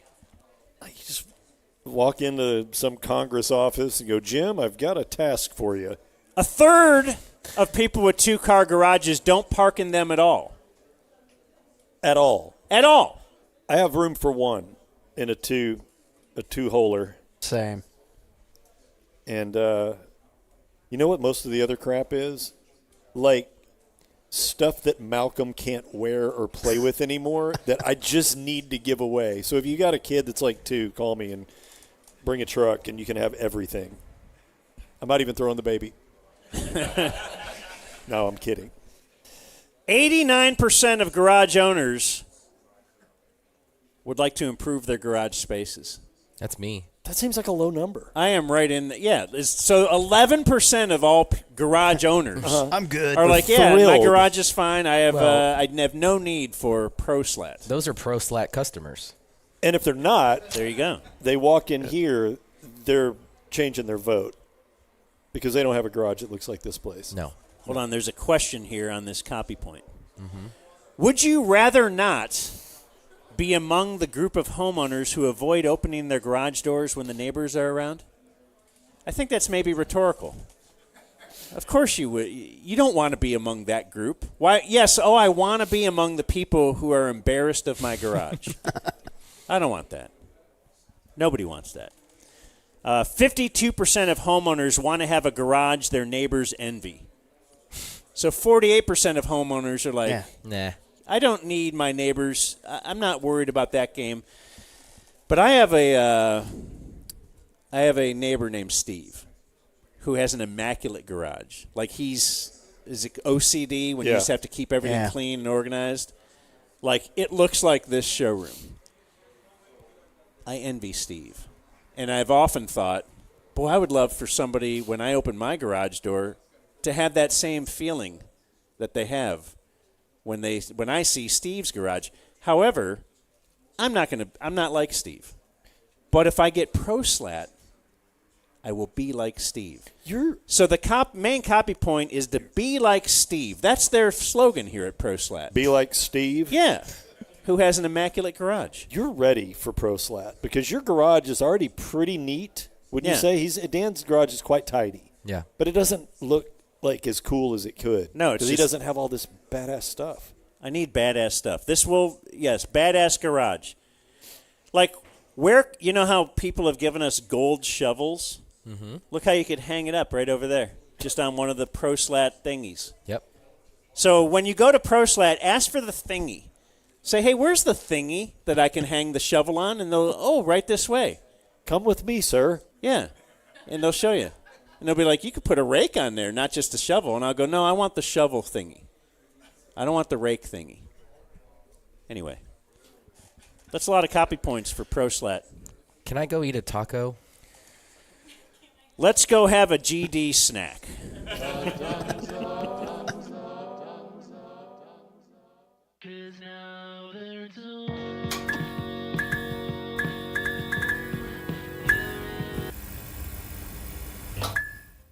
Oh, on this day in 1996. 4 went in, 6 came out.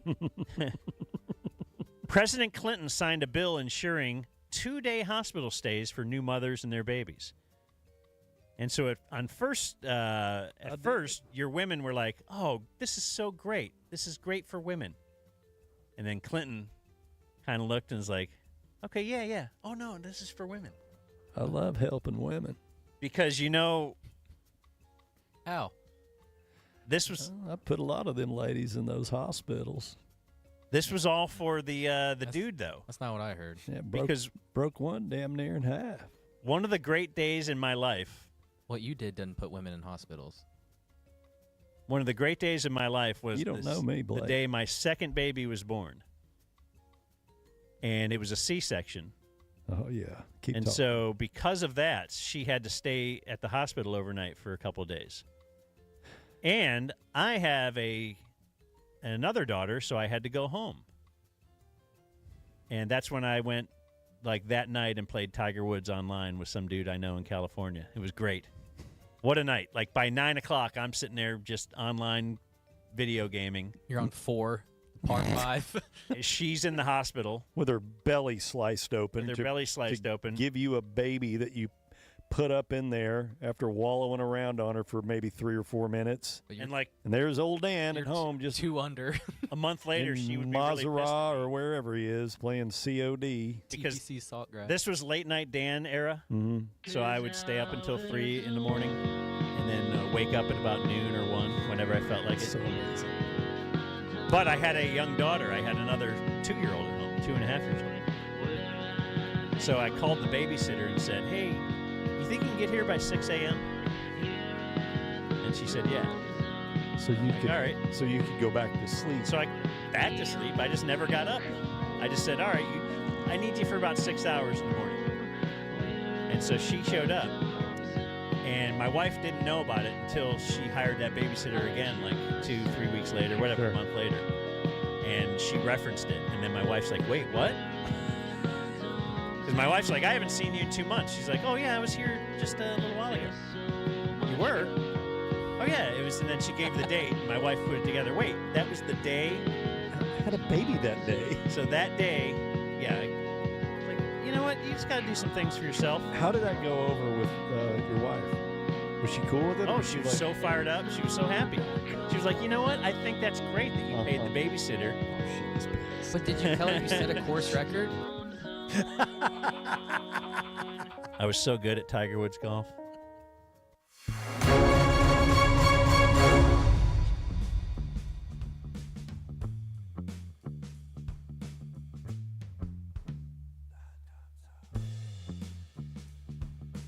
The last time I had sex before 5 o'clock was probably when we were trying to have baby number one of the babies. Eggplant emoji. Yeah. Sup, But sexy. my wife, you know, there was a time when she You would like get pregnant freaky more ass? or something, you know, I don't know, ladies know that thing. And then it was like before work. And I used to wake up really late. There was very little time before, you know, I would go in. I just would be up till 3 and, you know, get up real late and then just whatever time I could just have a half hour or something. And so that was it. And she's like, oh, blah, blah, blah. Since you're leaving tonight, can we? And I'm like, it was so cold and impersonal. Yeah. Just her saying, hey, since you're leaving tonight, can we go do it now? Like I put the towel on the bed or something. She gets it all ready. Uh-huh. And I'm like, this is not what all you have to do. There's a magic way to make us have sex with you. Like, it's really easy. And it's not logic. No, all you have to do, you know, just get down there, start messing around with it, whatever. You can just, you don't have to say anything. You're ruining it by talking. Yeah. You always ruin things by talking. Just instigate. Like, just start it rolling. Fire the top Get it off. rolling. With me, I can't just put my hand down her pants and all of a sudden she'll be like, oh, okay, let's go. No, she'd be like, what are you doing? But if she, the other way around, if she just kind of slides her hand down, we're rolling. I'm in. Let's go. That's all you have to do. That's how easy it would be. But now that you talked about it and then you set it up and then you're laying there, okay, let's go. And I'm standing there like, oh. So what'd you do? Well, you probably end up doing it. I faked it. And she got pregnant anyway. That's right. How'd that happen? So never like a Saturday morning thing or nothing? These days? No, dude. Now I get up too early to do it. I'm not going to do it 6:30 in the morning. He's out doing marine stuff at 6 in the morning. It's all like, because then, I don't know, I'd have to ask her to go brush her teeth first or something, you know? You're a Saturday morning guy, though, huh? Interesting. Me? Yeah, I'd like to hear that on the weekend check. No, my wife has worked every set. I'm asking for you. This is not my story. Hey, It's your story. sounds I'll to me second like Blake on We're that. talking about you. Saturday morning, good Yeah, times? yeah, weekend morning for sure. Okay. That's how you got start kids? your weekend. Yep. Let them sleep in and, yep. You got to make sure they don't walk in the room. That's a bad bit. Yeah, Who, the haven't had kids? that happen yet. Or your dogs? The dogs are always in the room. They're always... What are the dogs thinking? I don't know, but they know. They're probably thinking you're doing it wrong. They know something's up. Yeah, they're like, She's wait. supposed to face the other What? way. Yeah, at some point they'll be like, okay, that's right. She's supposed to be looking at the Step Brothers poster. Yeah. Yeah. Oh, done already? They're trying to figure out how to turn on the hose and put it on us. You ever hose a dog? No. No. Oh, we did that growing up. I've seen it happen, yeah. Because our dog wasn't fixed. He was a boy. And he would just try to impregnate all the neighborhood dogs. And then I saw our neighbor hosing my dog and their dog off, trying to get them apart. Can you imagine that? He's No. finally hooked up, and someone hosed me down. Like, what if that happened to us? When we finally score, Yeah. here we are, we're doing it, and someone comes up with a big fire hose, like the equivalent size of a hose, you know, to my little That'd dog. be like a fire department All of a showing up sudden, in the their truck. fireman busts in and hoses you off, and now Damn you're it! left. You can't, you stop me mid thing. That's a bad bit. Yeah. Poor dogs.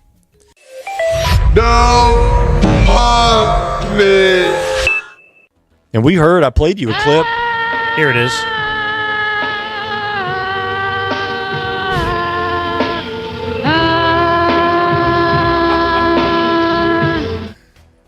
What was that? You know? What is that? That's Linda McCartney's vocals isolated. Okay. One more time. That's fun. Don't you know that bit for Hey Yeah, Jude? yeah, yeah, supposedly, Let's see if we can hear the actual pitch or keys. of the long song. ago, supposedly like Linda McCartney was put into Wings, Paul McCartney's band. Some say not just because of her musical talent. Because she's the wife of a Beatle. Some would say that if you're cynical. And then the bit was that supposedly somebody in the sound, their Rob, their video man, isolated some vocals because she also wasn't nice to some of those people that would help set up. Mm-hmm. And this is her singing.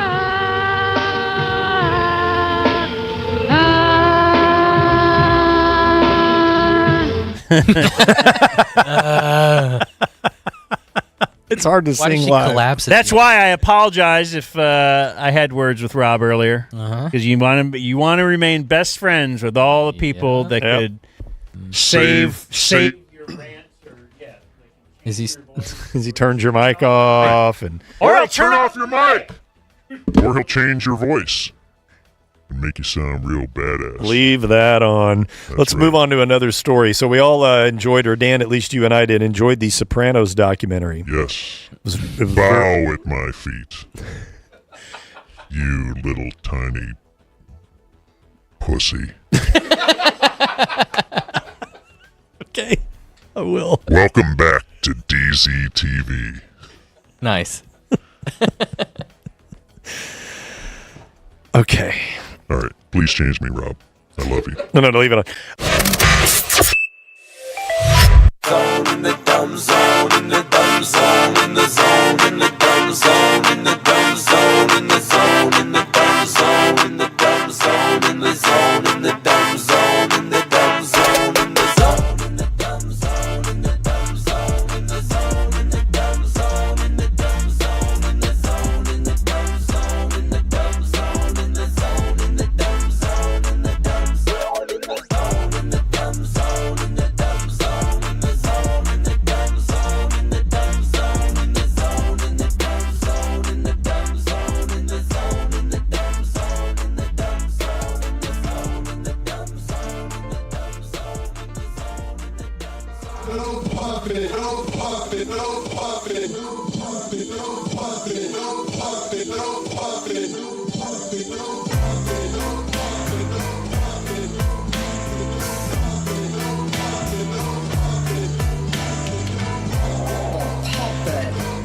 No puppet. The puppet. You're the puppet. No puppet. No puppet. The puppet. You're the puppet. No puppet. A puppet. No puppet. A puppet. You're the puppet. The puppet. The puppet. No puppet. No puppet. The puppet. You're the puppet. No puppet. No puppet.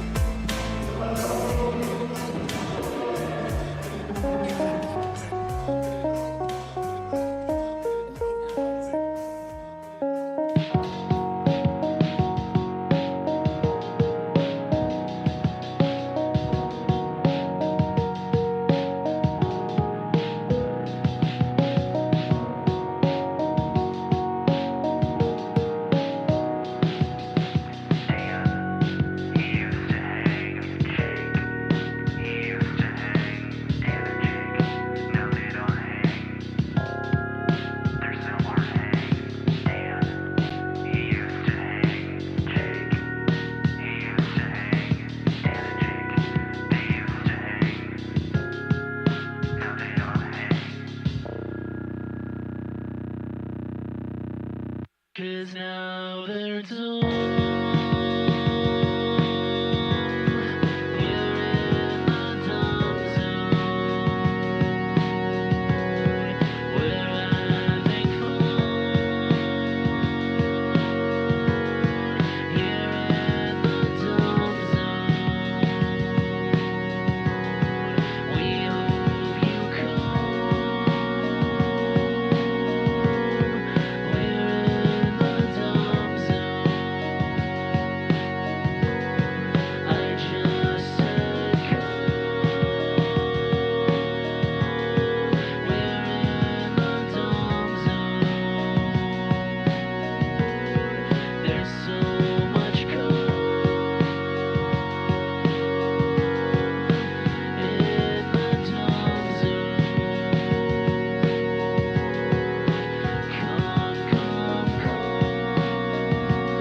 dumb shit.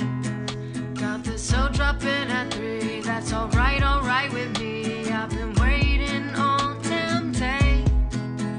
Is Sinbad still a thing? Where's my Cajun seasoning? You know it's life to tape.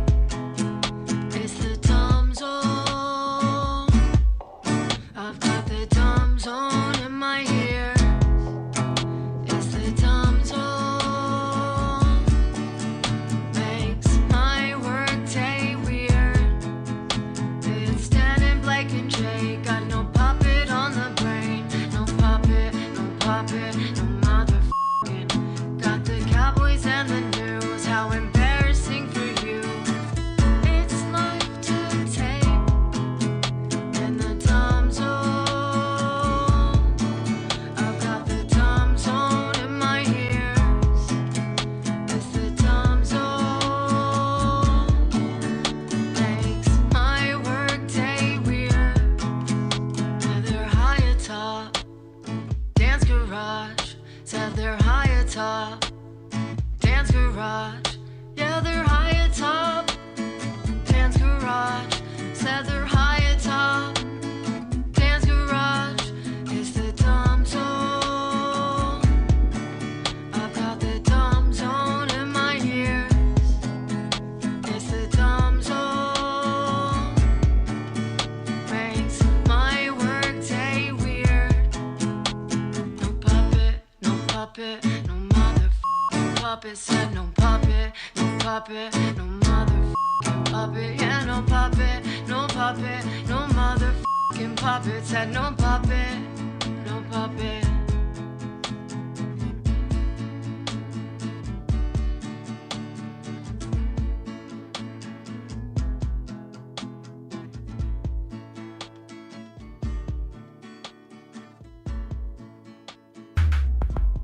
What does Blake do? What does Blake do?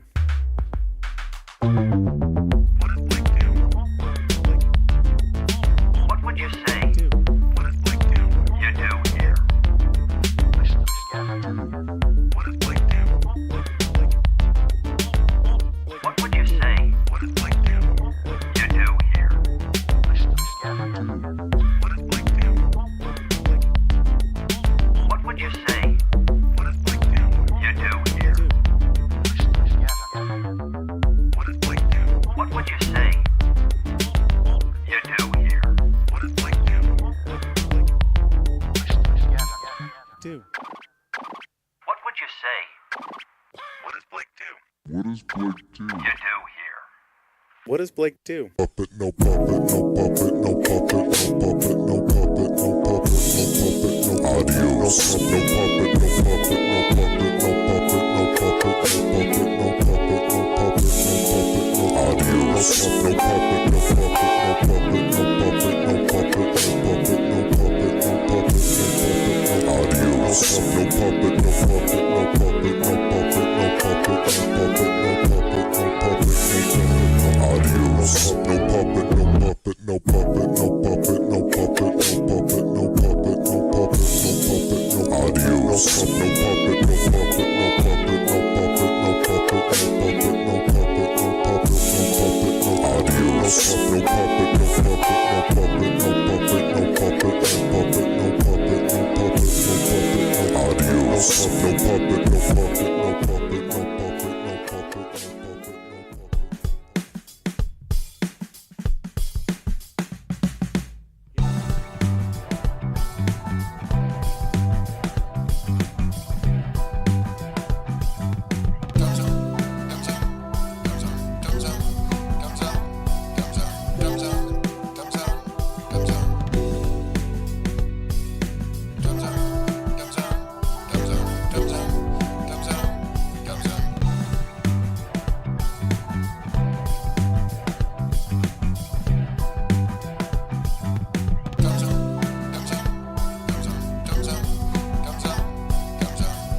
kings of the beat. They got the comedy, they got the sport. Their rhymes so dope, they never fall short. There's a leader with the whistle sharp, the cracking jokes. Ooh, your funny dog, Jake, Peter, Joker, always bringing laughter with the silly antics. Nothing else matters.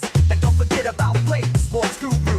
He knows the game, he knows what to do. Together they're a team, shaking up the scene. The Dumb Zone, baby, living a dream. Welcome to the Dumb Zone, where we break it down.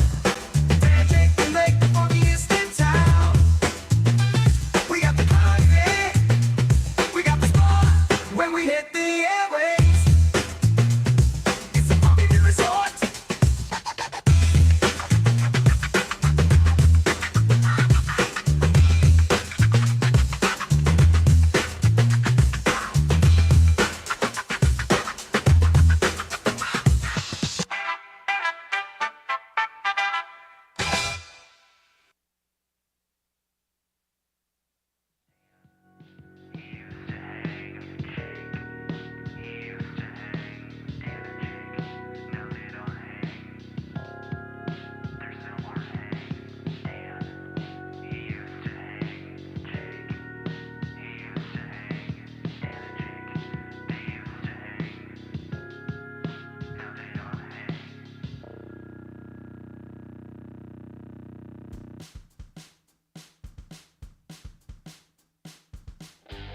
You're listening to The Dumb Zone. You're listening to The Dumb Zone. Give me one of these. The Dumb Zone. The Dumb Zone. The Dumb Zone. The Dumb Zone. The Dumb Zone. The Dumb Zone. Yes, indeed. And we are live streaming today on the YouTube, and we're back at Proslat.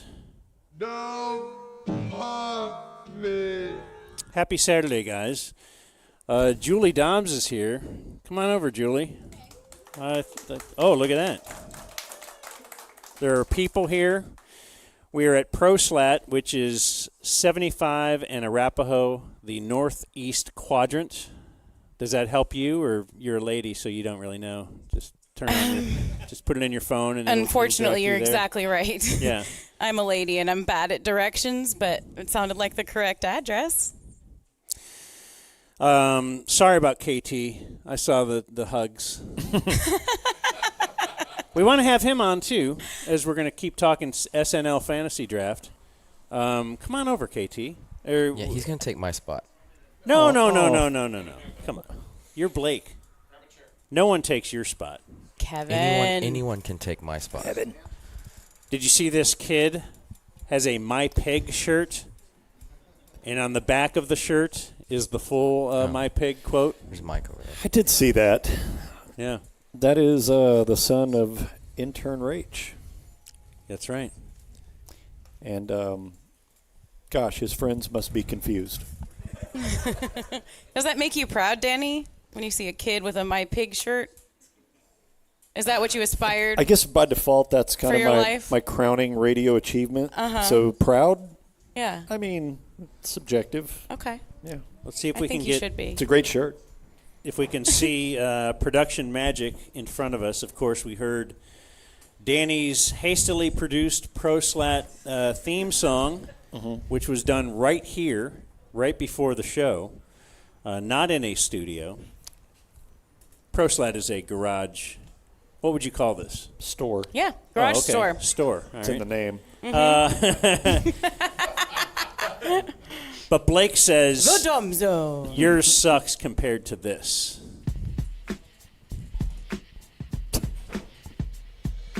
Proslat. Proslat. Proslat. Proslat. Proslat. So did you get TC like right when he woke up? It sounds that way, doesn't it? Yeah. Oh my gosh, that's TC. Yeah. He has such morning voice. Uh-huh. Proslat. Proslat. Tried to speed it up and doctor it, and that's the best I could do. Proslat. Okay. Your morning voice finally went away. You sound normal now. Well, we're approaching our normal recording time. True. Proslat. And your normal Saturday wake-up time? I'd probably another hour and a half. Proslat. Seriously? No. Oh. Proslat. I don't know anyone that sleeps in anymore. I think the jury's still out on whether that's way better than Danny's version. It's great. I'll take a back seat to that any day. You want to ask the crowd? Sure. I don't think they care. Okay. Yeah, just text, 1-900-DUMBZONE if you like Danny's and whatever. Do we still do that for American Idol? How's American Idol going these days, guys? Gays. These gays. Did I say these gays? You did. Was that a Freudian slip? I think it was. I was looking over at KT. I thought maybe you just didn't. Yeah. I don't know. Anyway. American Idol. I don't know if people watch American Idol still. Do they? Is it still on? That's the first question. I think it's still on. Yeah. Okay. Tonight, SNL, the fantasy draft. We've talked about that a little bit, of course. The fantasy season. You're winning so far. Yeah. In your own league, which is the way it works. But earlier, Danny was mentioning there's an SNL movie coming out, and I am unaware of anything about it. And he said, you're the expert on all things SNL. Okay, yeah. So the movie comes out October 11th, and it's called, get this, Saturday Night. Okay. And it is about the 90 minutes before the first episode back in 1975, where your host was George Carlin, who was wearing a black T-shirt, like most white comedians do. And like you, Kevin? Like me, yeah. Yeah. I wore this for Dan. I thought he would like that. Nice. But it's so it's like the chaos of the 90 minutes before they hit the air for the first time in 1975. So they've casted all these people that look like the cast members, and it's kind of crazy. It's pretty Like good. the guy who is Lorne, I forget his name, kind of looks like him. The guy who's playing Chevy Chase kind of looks like him. Dan Aykroyd, and it looks like it's going for less of a real historic, like going all the accuracies of it, and more just chaos behind the scenes of all those people. So is it a 90-minute film that's shot in real time? No, because it's... 'Cause they got to provide some kind of backstory or... Yeah, they have to do a little bit of that, and I'm interested to see how they're going to do it. The guy who's doing it's Jason Reitman, who obviously he would know Dan Aykroyd from Ghostbusters. Mm-hmm. And I read a big article on like the casting process and finding all these people that look just like them, and they had to go through 200 people to find the guy that looks like Chevy Chase. But it does appear to be like there's a lot of network fighting. Like, how are you going to do this? And Lauren's like, it goes on at 11:30 because it has to, and it kind of like it's a weird process. Like, I think it became very popular for people to mock SNL at some point.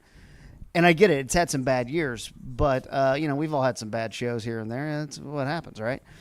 But, like, the fact that show even gets made and is live is really stupid and really impossible. And I think that's what that movie's kind of going to illustrate, is, like, how it all come together. Just like because back in the day, Carson was the only late-night comedy. And these people were unknown. Like, Chevy Chase was not a star. These were guys in their early 20s. Yeah, this is such a mainstream show now.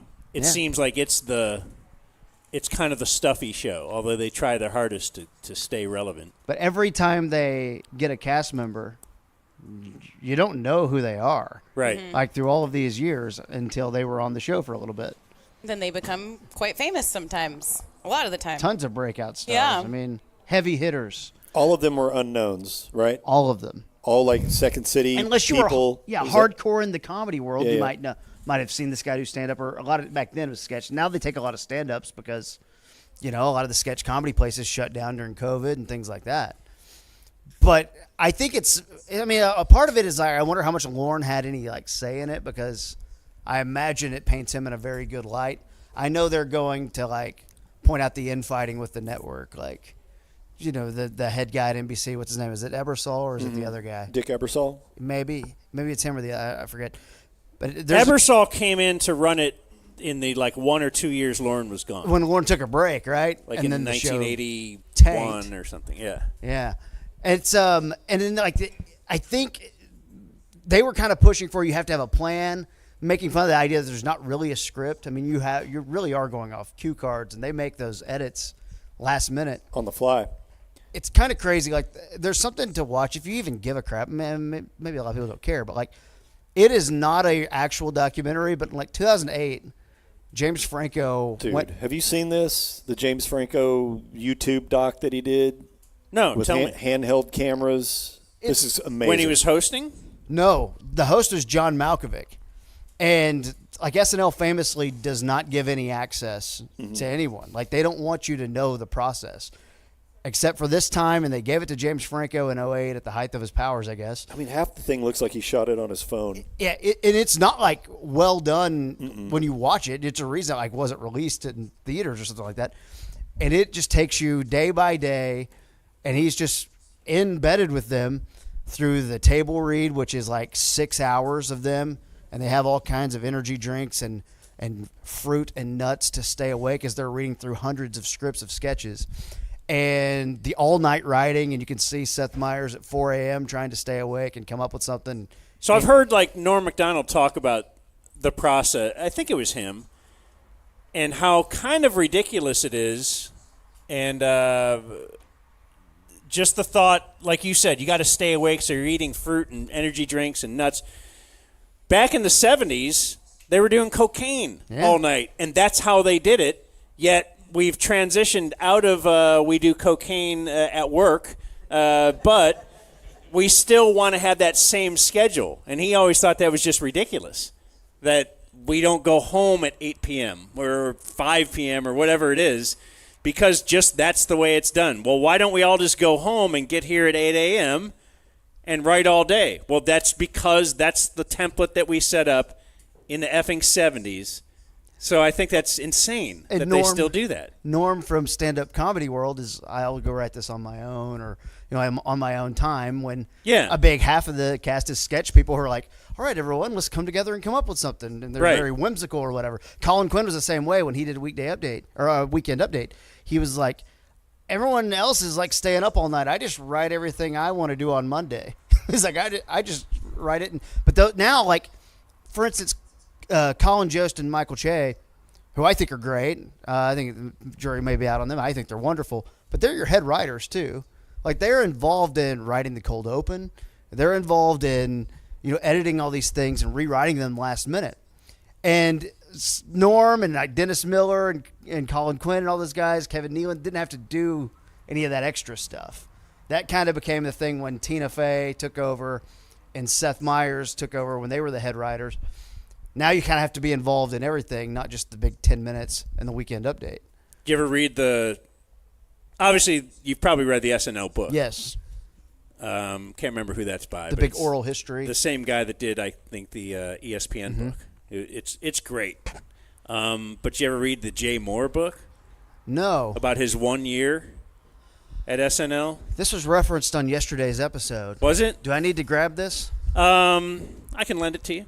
Okay. Just grab it. I'll just grab it. Or just grab it. But yeah, no, it's very good too, just because, and he's blaming himself. He said, yeah, I, was a different guy back then, and I was an a-hole, but just the whole process of how everything is done, like it takes you like a year to kind of figure out how to approach Jim Downey to get a sketch on, or how I got to kind of work with this guy. I got to be friends with some of the writers so that they'll write stuff for me to you. If I'm not Chris Farley and just so obviously the hit of every room I'm in, I have to, it's just difficult to get on the show if you just don't know all the, behind the scenes politics of everything. There's so many clicks and things like that, but also like you have to watch this documentary because they're showing you in the read through. Okay, so Sudeikis is going to get his sketch on, and Sandberg's going to get his sketch on, and you have Keenan's going to get his on. And what they show you in this documentary from 2008 is Bobby Moynihan, who was new at the time, and he's got some wacky sketch, and they're doing the read-through at the table, and it is not destroying at all. And you have all these like people who at the time, Sudeikis, all these guys are like respected, and they're like looking at him like, you idiot. And they do that every week. So if you're new on that show, to break through past that offensive line of comedy like people That's amazing. And if you have a good idea and it kind of doesn't make the show one week because there was some real gold, the thought of like giving it again at one of those meetings. Yeah. They would have to bring that up to you. Well, yeah, that's the problem is, and I guess this is one of the things that Jay Moore did. And, we do this with the show. Yeah, we got this great Dion audio from Saturday or whatever, and then it just doesn't make Monday or Tuesday, and then it doesn't make and then all of a sudden next week you're like, remember I had that really great well, now it's a punchline. Yeah, it's got a stink on it at that point. Yeah, it's a punchline, even if it's great. Yeah. And it's very difficult to get over the mental thing of playing it. But then, yes, if you're in the room with a bunch of people who have just heard Dion idea, well, we're all not going to do it because it didn't make the show last week. And also they do the rehearsal at, I'll use Central Time at 9 o'clock, tonight. Let's just say tonight's episode. Something could kill, and if it kills too good, they're like, no, terrified. That's not going to be on the real show. Yeah. It did too well. What do you mean? Strange. At dress rehearsal, if the audience gives them a great response, like an over-the-top response on a bit, that typically means it's going to tank in the live show. Why? Because you can't do it that good again. Right. So they just kill it all together? Yeah. And then maybe they bring it back and pitch And I it suppose a month experience later. has taught him that. Yeah. Well, Lauren. Yeah. Like this is Lauren who speaks in riddles, so you never really know what he's saying, but he is absolutely a comedy goat. And he had the wherewithal to go, you know what, I'm not going to make it as a sketch player on Canadian TV, but I can do this, and I like all the behind-the-scenes stuff, and I do know what's funny for the most part. And, to me, that's pretty wild to have something, and you think, oh, that's easy work. Like a lazy person would just go, yeah, absolutely, that's going to work again. One's like, no. And that's why he's Dr. Evil in, the Austin Powers movies. I mean, he is a mystery. And he's 80, and now they're all talking about he's just going to stay and keep doing it. There were big rumors that this would be his last year. They'll hand it off to Tina Fey or Seth Meyers or whoever wants it, Keenan, whatever. They're like, no one else can do that job. He can. I also like how, it's ruled by him. It's amazing that he could be 80 and they've still kind of stayed relevant, and they'll have the relevant hip, whatever new music's coming out, that'll still be on. There's no way he has any idea who some of these people are on. Who Jelly Roll is tonight? Yeah. Is Jelly Roll Jelly on Roll tonight? Jelly Roll tonight. Damn, I'll never forget the Jelly Roll. What did we get, an email?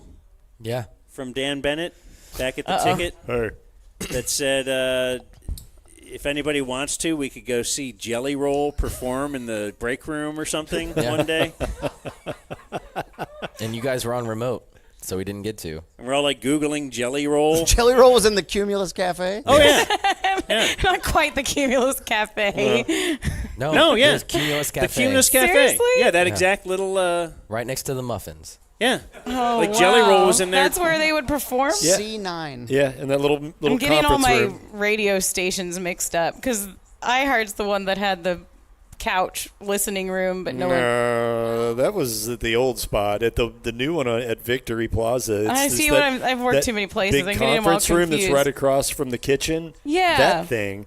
I've seen. But they'd put Jelly Roll in the cafe? No, not literally in the cafe. He wasn't actually. He in likes with food. next to the fridge. Yes, he was in the Was he cafe really? next to the Break down fridge. here. Yes. Oh my God. Yes. I've never seen that. Yeah. But you would see on that floor, it was not uncommon to just walk down the hallway and in one of the country music program director offices, there'd be some guy in there with an acoustic guitar being real earnest and getting into his song and pouring his heart out. And there's just 3 people just kind of staring at him. And when he finishes, he's like, oh, that was really good. Thank you. That was a really good song about a tractor. And then he leaves with his, weird pants. A little mini version of The Voice just going on in a conference room. just trying to promote whatever, single they're trying to put to plug. And it was Jelly Roll. Was and now he's on Roll. Saturday Night Live. And now he's on Saturday Night Live. Who would have thought? All because he played at the Cumulus Cafe. There you go. Next to the That's ice where it all machine. started. Jelly Roll is a part of a group of singers. I think there's a thing called Wildcat Singing that's in now. Tell us These more. are all guys who have beards. They might have dabbled in country music, but they don't consider themselves a country music artist. Okay. Chris Stapleton would be one of these guys. Nathaniel Rateliff. These guys all kind of look the same too. They look a little bit like me, I guess, a little bit kind of like Without the beard. Yeah, thicker. Yeah. Yeah. And they all kind of wail and sound like wildcats. They sound like Marcus wildcats? King is another guy. How does that sound, Kevin? I'm not a good singer. I know, but I want to hear what like a your wildcat country singer sounds like. I don't know. It's hard. It's hard to describe. Sound like southern That rock, was the rock screamy, song. southern Wild- rocky kind yeah. of gravelly voice, blue-eyed soul dude. Okay. Yeah. The Wildcat is back, except in singing rather than college football. I like Jelly all roll. of those people. The Jelly Roll thing is like, did you know this is back at our old building? Were you ever at the old building for Cumulus? Not really. The Maple? Maple Avenue? Because I remember that was the bad radio days, and it was the days when we were still producing the Open, like the producer wouldn't make the Open. So either me or Bob would go in and do today's Open. So I was going to do today's Open, but I couldn't get to the computer because there's this little guy in there with his guitar from the Bone or the whatever that merge was. Yeah. And I'm like, well, who is this guy? And they're like, it's Bruno Mars. And I was like, all right, well, he's in the way. So, like, they had to get Bruno Mars out of there so I can get today's Oh, my Open. gosh. Amazing. And then later he'd end up doing the halftime show for the Super Bowl. Wow. Yeah. Yeah. He was sitting right there in front of you. You kicked Bruno Mars out of a production studio so you could add 3 fart drops to your show open. and a clip from Curb. Yeah, a clip from Curb. That was a really funny Open that day. I swear to God, when I worked at the Fan, one day Chris Arnold was like brought in Post Malone. He's going to be a big deal. And I was like, okay, cool, all right. Yeah, whatever. Sure enough, Post Malone, there he is. There he is, Brandon Aubrey's best friend. Hanging out with Jerry. I would have drafted. Collabing with Tay Tay. Yeah. I would have drafted Posty to do double duty. Yeah, he did get drafted somewhere. Yeah, for sure. Because he could host and do the music. Yeah. Right? Oh, absolutely. Also, back on the process of SNL, I think about this a lot because nowadays, just in our new iteration, because we will be, either someone will be in the den with us or like the live streaming for sure when we're doing it with Rob and we're in our downtown Dallas studio.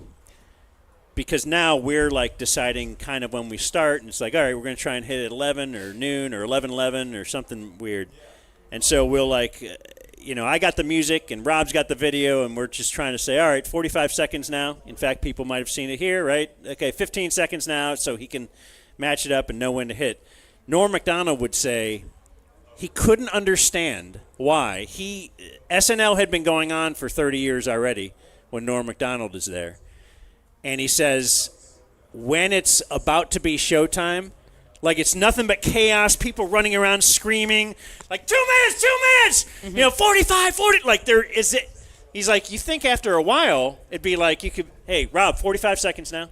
Just like talk. Mm-hmm. Yeah. And you act like you're a steady hand on the helm. We've been here before, but maybe part of that chaos feeds to the energy of the audience, and then they get excited, and everybody's can't believe, and when it starts, it's like a big maybe.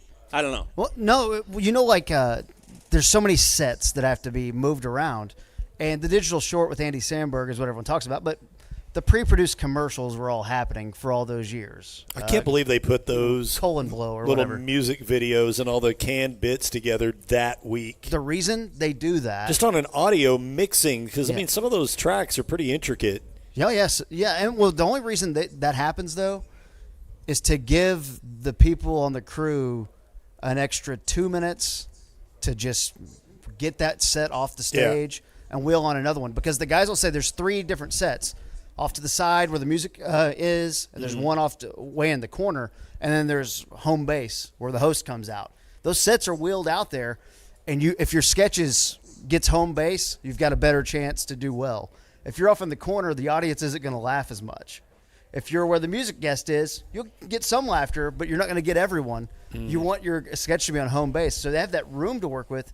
But without those 2-minute digital shorts, like the crew's got to have time to get over there. Otherwise, you've got to go to commercial or whatever. Like it's very interesting. I would love to just go see an episode, but the lottery is impossible to get in pretty much. How big is that studio? What does it hold? It's small. I don't know. 100, 250, maybe? I'm not good at measurements, but yes.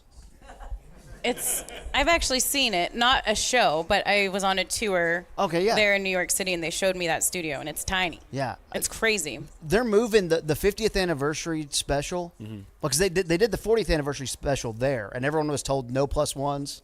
You just show up. Like Peyton Manning, you want to be here, you can't bring your wife.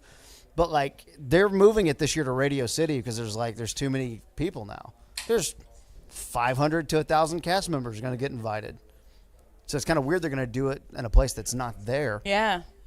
But Weird. I think they're going. Warren won't ever give any info. He's like a coach with their scheme. Like he won't say anything. But it does feel like they're going to have a bunch of cameos. Like maybe not special hosts. Maybe they'll give Steve Martin a shot. Like that's who Dan picked in round 1. But like I think they'll keep doing young hosts, up and comers, up and coming music people, and then if John Goodman wants to pop into a sketch, all these people have been around, Bill Murray, whatever. I think that's how it's going to work, and that'll make it a little more special. Yeah, the Steve Martin one might be bad because we're not allowed to. The 50th anniversary show itself doesn't count. You said does not count. So that's probably the one you would see him at. Yeah. I would guess. They let Fallon host the 40th, so who knows what they'll do. Another thing, though, that is great, back to Norm Macdonald. A lot of my conversations go back to Norm Macdonald. Just the big picture aspect of it that Lauren does have in mind. Norm Macdonald got fired, big story, and he was hosting within a year. Because Lauren, this is one of my things that I don't like about certain media outlets. The Ticket will do it in a way, but bigger. I remember ESPN Radio would do this, or ESPN in general. You weren't allowed to. We would try to book Michael Irvin. He was like a radio host for ESPN Miami, long time ago, and it was like, hey, we just want to book Michael Irvin. Well, I can't go on with you because it has to be an ESPN station. Or Keith Law, back in the day. We couldn't get him on the Ticket because he didn't write for the Dallas Morning News. If somebody writes about baseball, it was like, well, wait. My theory was the Dallas Morning News, they can have any story they want. That we can still have a partnership with them. We can have any writer. We just have to have the best show we can have, and then our partnership will be better for the Dallas Morning News because we'll have more listeners and you'll get more people to your app and vice versa. Make your paper the best it can be. So Lauren, that was always his thing. They weren't insulated like, well, you can only have NBC people. Yeah. Or, if we got rid of them, we can't have them on the – like he'd be like, well, they're in the news, and what a ratings grab this would be. Yeah. To have Norm Macdonald come and host and be commenting on getting fired less than a year prior. Even though Norm Macdonald – the reason he was on was because CBS gave him a talk show or a sitcom. Yep. Was it CBS? The Norm Show, right? Yeah. So he wanted to be on to promote his sitcom on another network. Yeah. But Lauren had that power.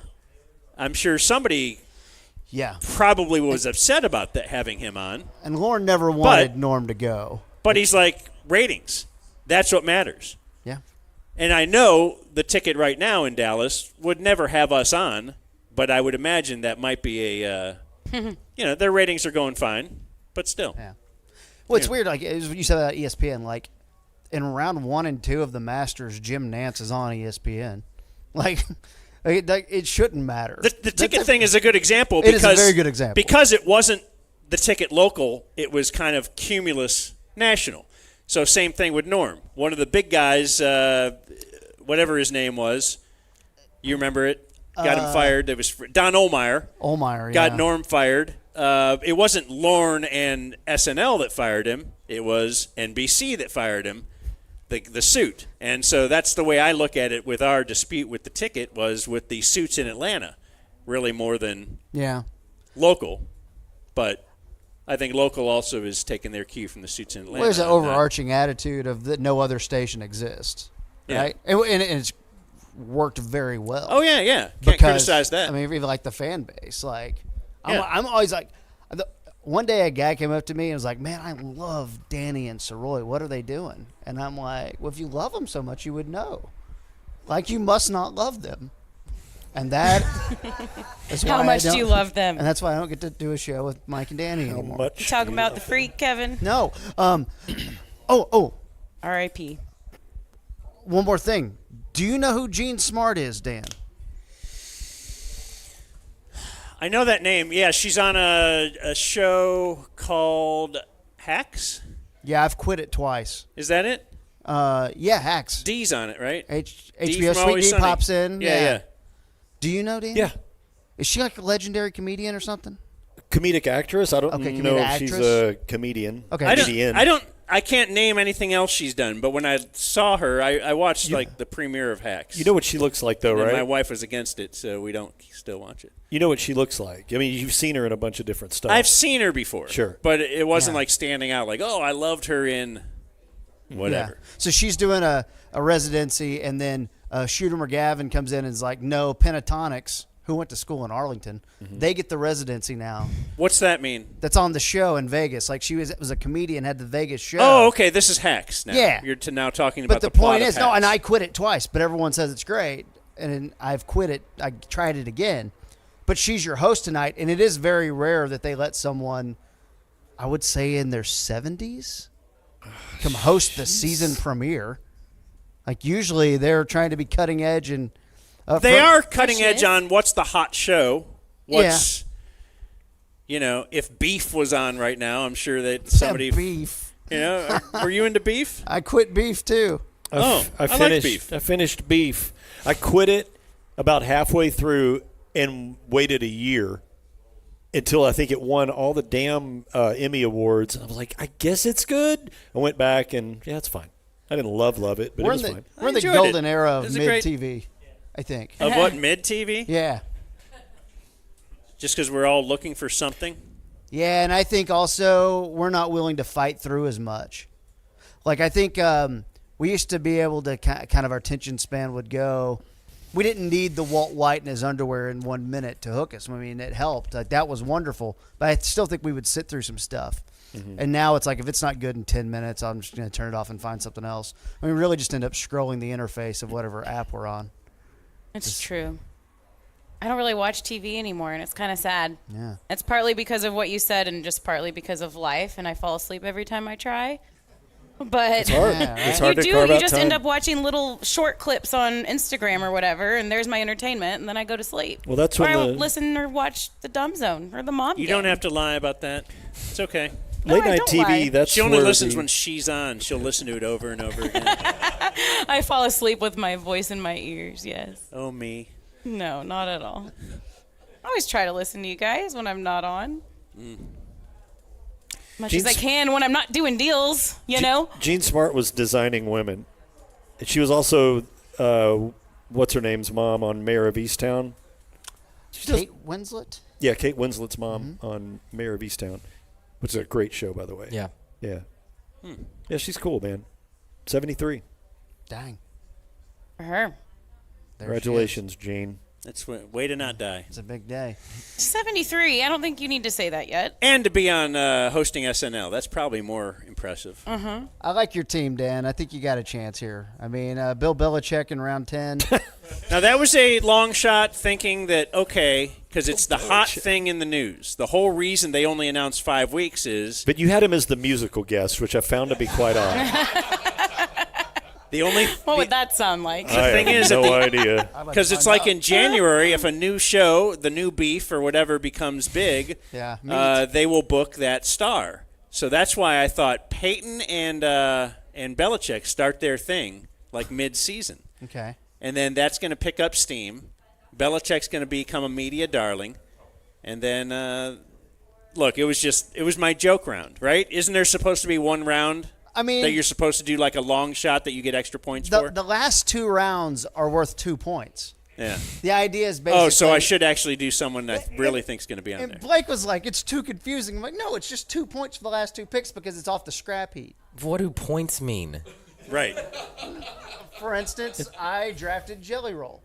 You know the worst thing about his league is Well, you probably got a big list. Blake looks disgusted right now. The worst thing is that we didn't have to pay up front. So imagine I win. This is the greatest thing. Everybody's going to be like, no, I'm not sending you your $20 or whatever it is. And in fact, I don't even know what the entry fee was. Look, I realize that no one respects me, but I'll get my money. He's done this for a long time. And the reason I don't take the money in September when we have to do the draft is because everyone else is in 9 pools like you. So when all your money's going away, but to the kicker interest pool, you could accrue in May, you're not paying for any new pools. So See, I've learned a lot about business lately. So yes, I would get that money up front. I would put it in a high yield bond. Okay. Well, we're gonna I'd wait for it to mature. Are those good words? Those all go Absolutely. together? Mature is a great word. You're shockingly making some sense. Yeah, it sounds like those words should go together. We're gonna relegate you if you don't get any points too. Like Now there's a relegation system. yeah, last place is out. It's like the EPL. That's complicated. Yeah, I hope I'm out. I don't hope I'm out. I hope I'm back in. You're going to be like the West Brom of the SNL league. You took Jeremy Allen White. Soccer joke landed perfectly. That's a team? Yeah. Okay. Are we going to have Andrew over here before we get off, or what is our bit? Yeah, I think I gave them the heads up. Either Andrew, do you want to come on Or and Eric. chat a little bit, or Eric? One of you guys? Anyway, Either one. Watch SNL this year, brought to you by Kevin KT Turner. I love you, KT. That's the guy that should replace Lauren. Right there. That guy knows funny. Kevin! I have to look at some games to pick as well, Blake. It's fun to do I'll sit back radio down for a with minute. Kevin again, or whatever we're doing right now. It's fun to do it with Kevin again. Where's Proslat Man? Is that who you wanted to talk to? Eventually, at some point, because Yeah. we are at Proslat. If in fact you are ingesting this on Eric's a gonna live come stream, up here. Proslat Man. All right. This is the man of the hour. Happy Saturday. and then we have to. Hello, gentlemen. Hey, man. See, Julie is a problem because she will make you think you're funnier than you are. That was funny. Kevin will walk away thinking, I just destroyed. Yeah. Are you warning me? Is that what we're doing here? We're letting me know? Yeah. Yes. Eric, is it? Yes, sir. Eric, the owner of Proslat. Let's all hear it from Eric. Proslat. He's the guy. Proslat. Oh, that's right. We got you a theme song. This is quite the jingle you got. There's a big story behind it. It's a cover song. So I've been told. So you've been told. A lot of inside jokes. I'm not sure we're going going to to release it as a single, but So you, Me. how long you been doing Proslat? Since it started.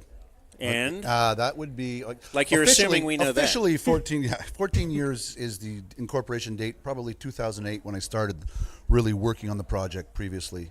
I always wanted to be in the car business, but wasn't smart enough to build a car, nor did I have enough money. So Okay. I figured, how do I get into the car? I love cars. How do I get in the car business? And I said, well, the next best thing is be around the cars. Okay. Canadian upbringings? Canadian upbringings. Yeah, okay. Hey. Where are you from? You know that this was a Canadian company that is now branching into...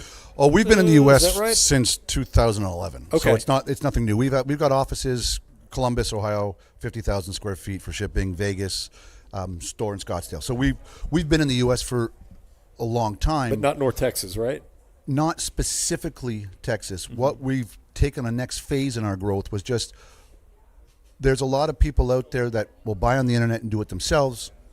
And there's a lot of people out there that said, I just don't have time or the expertise. I want that service to go behind it. Or if you're like me, I always refer back to the old speaker days. You used to go speaker shopping and you'd lift every speaker to see who had the heaviest magnet to get the best bass out of it. Some people want to walk in, touch it, taste it, see what it is. And it's very hard for us.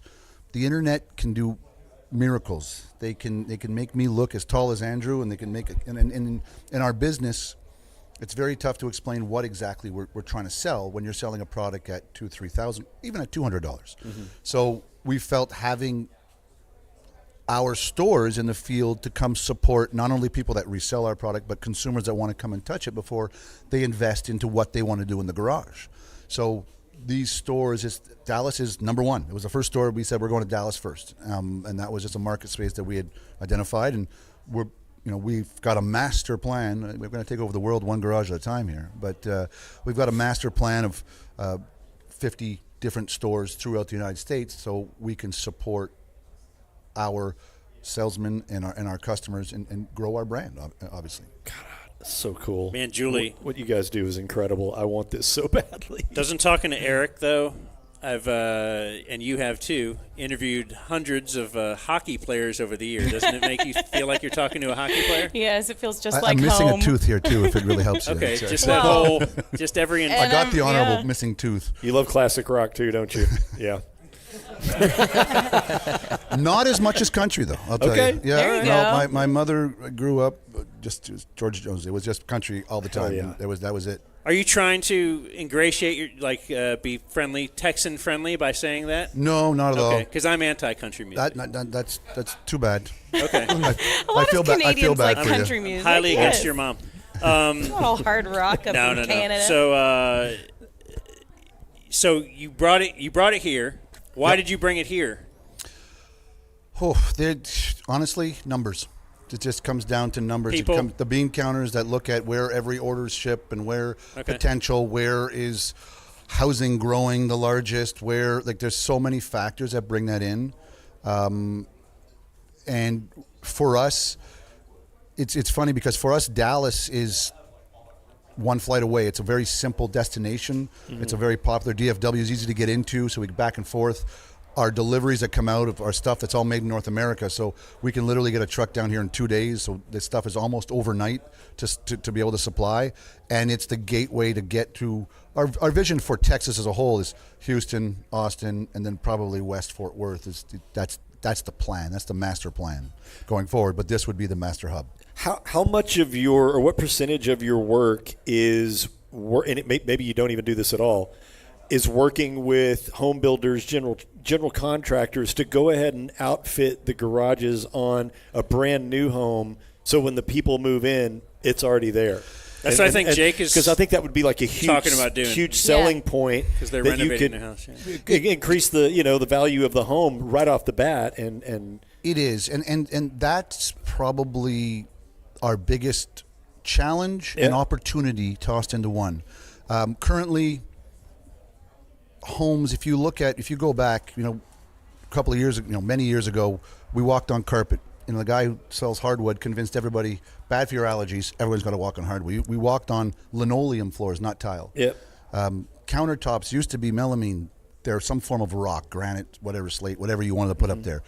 You used to get out of your car to open your garage door. You can't do that anymore. Those guys have done their homework. Closets are organized. In the home right now, if you look at a home in general, backyards are done to the nines. Like they've got outdoor kitchens and gazebos and everything you want out there. But the garages, we'll paint it white. Yeah. Yeah. We'll paint it white. And there's opportunity in that garage now, especially with most, like 80% of homes, the garages are over 50% of the facade of the house. That's what you're walking in through. That's what you're parking in. That's your entranceway.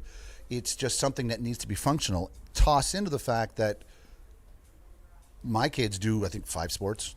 Yeah, our activity levels, pandemic possibly helped out, but it's just the amount of activities, the amount of equipment, the amount of stuff we got going on in there is just, it's the most useful. It has to be everything. It has to be the jack of all. A kitchen cooks, right? In a living room, you relax. And in the dining room, you eat. The garage has got to be what's it today? It needs to be this, or it needs to be football. Oh, now it's hockey season. No, now he's a baseball player. No, now we're going kayaking. Like it's. Yep. Now we started a motocross. Now we're a mechanic shop. Like it's just. Now we have a camp out. Need a sleeping bag. Yeah, all the things. It's incredible that versatility, and it's been a dumping zone, and. We made him sleep in the garage when we went on our road trip to Cowboys training camp. I wish. Yeah. It looked like this. Can you imagine if it was like this? Oh, I would have enjoyed it. It did have a couch.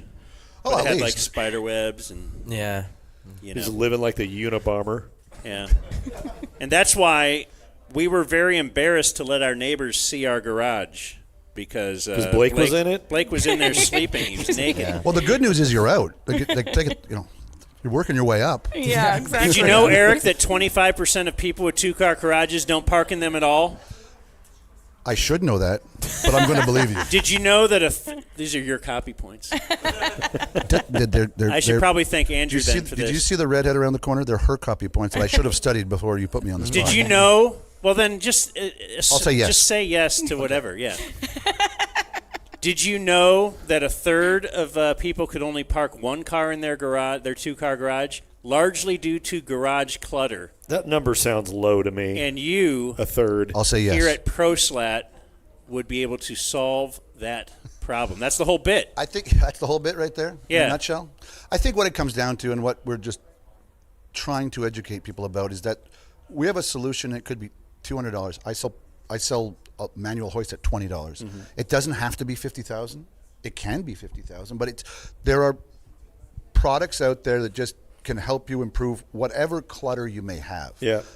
We have bicycles, for example. Well, I've got 4 different ways that we can organize your bikes, and just what works for you, and at what budget. It could be a $149 rack, or it could be a $99 rack, and it could be a $10,000 garage because that's what you want. There's levels that you can be at. It's not, a lot of people have this preconceived notion that I don't have the money to do that. It's cost me too much. And it's not true. There's so many different levels of products and that can solve a problem. And that's what we do. All right, before we kick you off, Rob, you had a video. So you guys set up our studio, our broadcast studio, and Rob Look did at a time. that. Rob did not time lapse this. This is the actual. This is how fast they can set up your garage as well. But this is the Proslat studio that we have now at the Fox 4 building. If that's the case, I want to make sure that you do drug test your employees. Yeah. That guy's hauling ass. How do they do it? Yeah, so you just saw the crappy wall that it was, Yeah. and now it's that. And we can hang stuff on there and just throw Yep. things at I it. generally like all my employees to work at this speed. I actually have, if you never noticed that Siri, you can speed her up on your phone or slow her down. I got her so fast. Controlling Julie. It's like, and that's the same way. It's the same speed. That's normal speed. Yeah. It looks great, though. So every time they're doing a show, everybody's seeing that slat wall. Listen, it works for you guys. These It works have for been us. talking it up. Appreciate Good it. stuff. Appreciate the time. Well, everybody, this is the owner of Proslat. Let's hear it for Eric. Thanks, man. Yeah, thanks for having us. Nice to meet you, Eric. Oh, we didn't make him say about. A That's boot. always fun. It's a boat. That's always fun. I thought it was a boat. A boot. A boot? A boat? A bean? Deedle, deedle. Canadians are great. Yeah, they are. Yeah. Let's just end the program by talking about some football for tomorrow. I want to. Unless you guys have another idea. What do you got, Julie? You like football? What? Do you like football? I like football. I like football. Are you sleepy? No, I'm a little stressed out. Why? Where's Missouri? Is the wine buzz wearing off? Have you been No. drinking? You have. I haven't started my wine today. Okay, I saw a couple ladies drinking. Yeah, there's Wine. wine here. Yeah. Yeah. What's going on? I'll why have are you, some why are wine. you stressed? Rob's Can I- been drinking can I since tell like y'all? 8. Talk to Dan. Can I tell y'all about why I'm stressed? Yes. Because y'all were there throughout the whole blueberry experience, right? Oh. This is Julie's cat. This was my first. Were Yeah. you there? Blake- Were you with us when I think I was her there cat for died? Cranberry. Well. One of her cats died. Yeah. So Blueberry passed away a few years ago when I was doing the show with Dan and Jake, and And I'm sorry those guys were joking they about were it. mean to me about it. I came in, I fought through my emotions, and came into work the day that Blueberry died. So Blueberry was the little one. Cranberry is the one who I've had for 15 years. Yep. Well, she recently passed away, and that's okay. You know, she was 15. She lived a great life. You haven't heard this story yet. Danny's heard a little bit of it, but there's been today came to a head a little bit. Just now? Yeah, like while I'm here. Do you need to go? No, it's okay. So Is this Cranberry- better with NFL music behind it? Or Yeah, I no? think it is. Give me some NFL music. Okay. Give me some NFL music. We'll work up Did to someone the big unplug moment. the deep freeze? Oh. They did, didn't they? So Cranberry passed away. It's been about This is amazing. like by a week the and a way. half or 2 weeks. Mhm. And I haven't told the kids. I hadn't told the kids. And yes, she passed away. So she had moved. They hadn't noticed the well, cat's so not here? so this is what I was about to explain. So she had moved to my parents' house.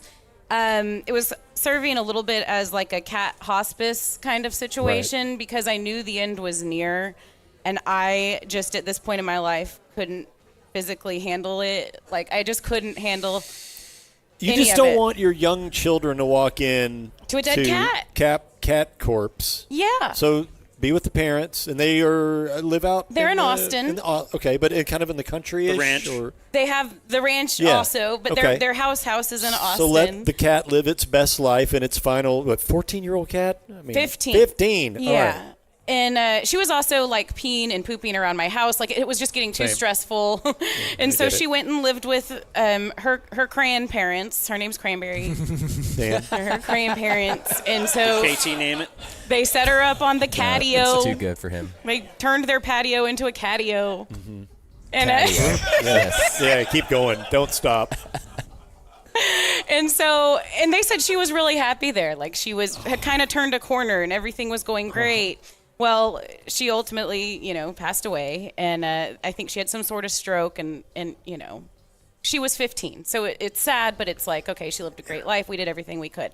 Hadn't told the kids yet. I was trying to figure out how to tell the kids. I told my husband, this is going to be your job. Like, I do enough. Can you tell the kids the cat died? Like, I just can't. Like, can you do that? And of course, he How many hasn't times yet. have you heard, I do enough? Because we do. That is the wife's We're not making it up. key phrase in life. I wish I heard that. Like, I you wish, do any. you wish she had the anything? confidence to say something and be honest about it So like that? She just realized, okay. So anyway, I tried to pawn it off on him. It hadn't happened yet. I was thinking this weekend I would tell them. Yeah. Like, we have some time, maybe tomorrow, Sunday. It seems like a Sunday kind of thing to do. Tell your kids their pet has died. That's a Sunday thing, right? Like, a good you way don't to tell start the them. week. You don't tell them during the school days. You know, Saturday was busy. They had sports. I was going to tell them tomorrow. So the nanny has my daughter, and then I'm on a text string with her and my husband. Our nanny friend, actually. She's just taking them to go play today. And so she had said, I'm going to take Anna, my daughter, to a shelter to go look at some pets. I was like, God, I got to tell her just to, like. So I start texting. I'm like, okay, Alex, like, just FYI, Cranny has gone to heaven. Haven't told the kids yet. I'm probably going to tell them tomorrow, but just let's be sensitive with the whole going to look at animals today because this is about to happen, blah, blah, blah. Well, then my husband chimes in. Ryder has my phone. He was checking his fantasy football team. So This just happened like 30 minutes ago. The little boy found out. My son read in a group text that the cat died and that I hadn't told the kids yet. And apparently he's bawling. Oh, no. Oh, no. I don't know what to do. Okay, so how's this fantasy team doing? You know what? Maybe not good. Maybe that's why he's bawling. I don't know. Could be. Let's hope. Because it's just hard to know with kids. Like, Yeah. And she was my pet. Like, I didn't think he would be that distraught. To take your Thank mind you. to take your mind off of your kid, your little boy. Let me lead you into this next detail. So the cat died like 2 weeks ago, right? Yeah. And you would think that once the kids are told that you're going to want to have a cat funeral, right? This is the best thing for you, though. Where's the cat? You're not been? dealing with it. Where's the cat been for Let's 2 look weeks? at the positives. You're not dealing with it. Your husband now does have to deal with it. That's true. So you've pawned it off on him. The universe Which was my wanted ultimate goal. Yeah, the universe wanted that to happen. You've got enough going on. You do enough, Julie. Doesn't Julie do enough? Come on. Thank you. Thank you, everybody. These are some real friends here. Yeah. So I think this is a positive in the end. Plus, they were I feel just at the so bad. shelter. Let him grab a cat or two. Right? No, I don't need any more cats. Yeah, they need a strawberry. Come on. Yeah, you need one. What did Jake say? Jake suggested Dingleberry. Well, there you go. Are you not curious where this cat's been for 2 weeks? Because when the kids are told, it's at least 2 weeks later, the kids are No. going to want to have a funeral. Where's Well, the cat? you don't. Where's at a the cat, cat, Julie? At a cat funeral, you don't like lay the cat out and look Yeah, you at do. it. No, you don't. I've had. No, you How don't. many of them? 3, 2. I had 2 of them with my kids. Where's You had 2 cat funerals? Yeah. what was your cat funeral like? I think that each person can have their own version of a cat Well, I funeral. believe we laid it out on the ticket. When Manny died, it was they put a tiny helmet on his head and then put him in a catapult and Don't make fun of me. launched him You into love Great the Lake cat Grapevine. jokes. You did not but no. really do that. Oh yeah, You launched the cat corpse into Lake Grapevine. yeah, it was great. Did you have kids watching this? Oh yeah, the whole No all wonder the they're whole the way neighborhood they came are. over. No wonder It was they're really the roast twins. Yeah, and then we put like one of those fireworks inside it, so when it Oh, my got over, gosh. it just blew up. It was Okay, great. now you're lying. And then This is all a lie. The sparkles were like little cat heads. It Oh. was amazing. So, and then on when Maud died, Manny and Maud, it was just hey, the cat died, deal with it, and we had a little cat funeral, but it was, cremated. Okay. It's not like we laid the cat out. It would take a little extra long to cremate the cat in its current state, right, Julie? So they put it in the freezer? It's in the deep freeze Not- at her parents' house. Not anymore. And where is it? Buried at the ranch. They already buried it? They buried her. Well, there you go. But it's like right next to the No. ice cream It sandwiches wasn't next and the to the waffles. ice cream sandwiches. What the hell? So my stepdad's a big country guy, and he's got like a deep freeze for hunting and stuff. So he wanted to keep her so they could have a little Did he funeral for her. mount the head on his wall? No, he didn't. Well, they do that with deer and stuff. It is funny when she described, told me that, man, they put it in the freezer. I mean, I just imagine, coming home after a long day and you want a microwave some Hot Pockets and you open up the door and the cat's like, not wrapped her up or anything. At least the kids didn't find her that way. Yeah. But yeah, so they buried her out at the You range. still have to tell your daughter now. And she's going to be the one that's going to. She's the one I was really scared to tell. So the fact that he is crying like this. Maybe just let her borrow your phone. Scroll Hey, through maybe the- she's listening to the live stream. That's Even right. better. Yeah, so that's what I'm dealing with. Just another day in mom life. Oh my God. Yeah, I guess it'll be over tomorrow. This situation. Yeah, that's when you go to the shelter and just teach them that if somebody dies that you love, you can just go replace them. Yeah. I don't know. I don't think I need another cat for a while. She's begging for a bunny. My daughter is. Thinking about I think the a bunny would be better, right? It's in a cage. And Yeah, it's in a cage. It's got to be a little easier. It's a lifespan But I also on have a dog, and I feel like that domestic could end bunny. very poorly. Yeah. I don't know. I don't know what to do anymore. There's my football contribution. Yeah, I think football music made it better then. I do too. Man, that's a good bit, Julie. I mean, not a bit. It wasn't a bit. It's just my life. I mean, every day is a bit. Your life is a good bit. Thanks. Well, thanks for being out here. Yeah, this is great. I'm so excited that so many people turned out and get to listen to y'all and learn about Proslat. Some good stuff. Pretty generic what you just said there. Sorry it wasn't good enough for you, Dan. Oh, you're the best. Let's all validate Julie by giving her some applause. Thanks, guys. Should we get out of here? Yeah. We good? Nobody cares about football, Can't right, top Dan? that. Okay, yeah. No. All right, thanks, Julie. Thanks to everybody. You're welcome. Thanks, High Eric and Andrew out here at ProSlat. Go to proslat.com for all your ProSlat needs. You can still get out here. Is that taco truck going to be here like throughout the afternoon, or when are Yeah, they leaving? I believe for another couple of hours. Okay, and How they do got you wine. know that? Well, because we had like our 11 to 2 window, but they're going to be here all day. I mean, it's a Really? yeah, Okay. yeah. It's a store and it's open, so come see them. I thought he was talking about the taco truck. Oh, I think the taco truck will be here for a while. I don't know. Andrew, taco truck here for a while? Taco truck here for a while? All right, Julie knows everything. What's that? As long as it needs to be. There you go. The taco truck's here. And we've got All right, some we got- beer. and We've beer. got some wine. Okay, well, there yeah, you go. We're going to be partying. Okay, thanks. You're welcome. Mofo. Gotta go before this becomes a zoo. Thank you for watching my video. Subscribe and type for my name if you want to watch more of my videos.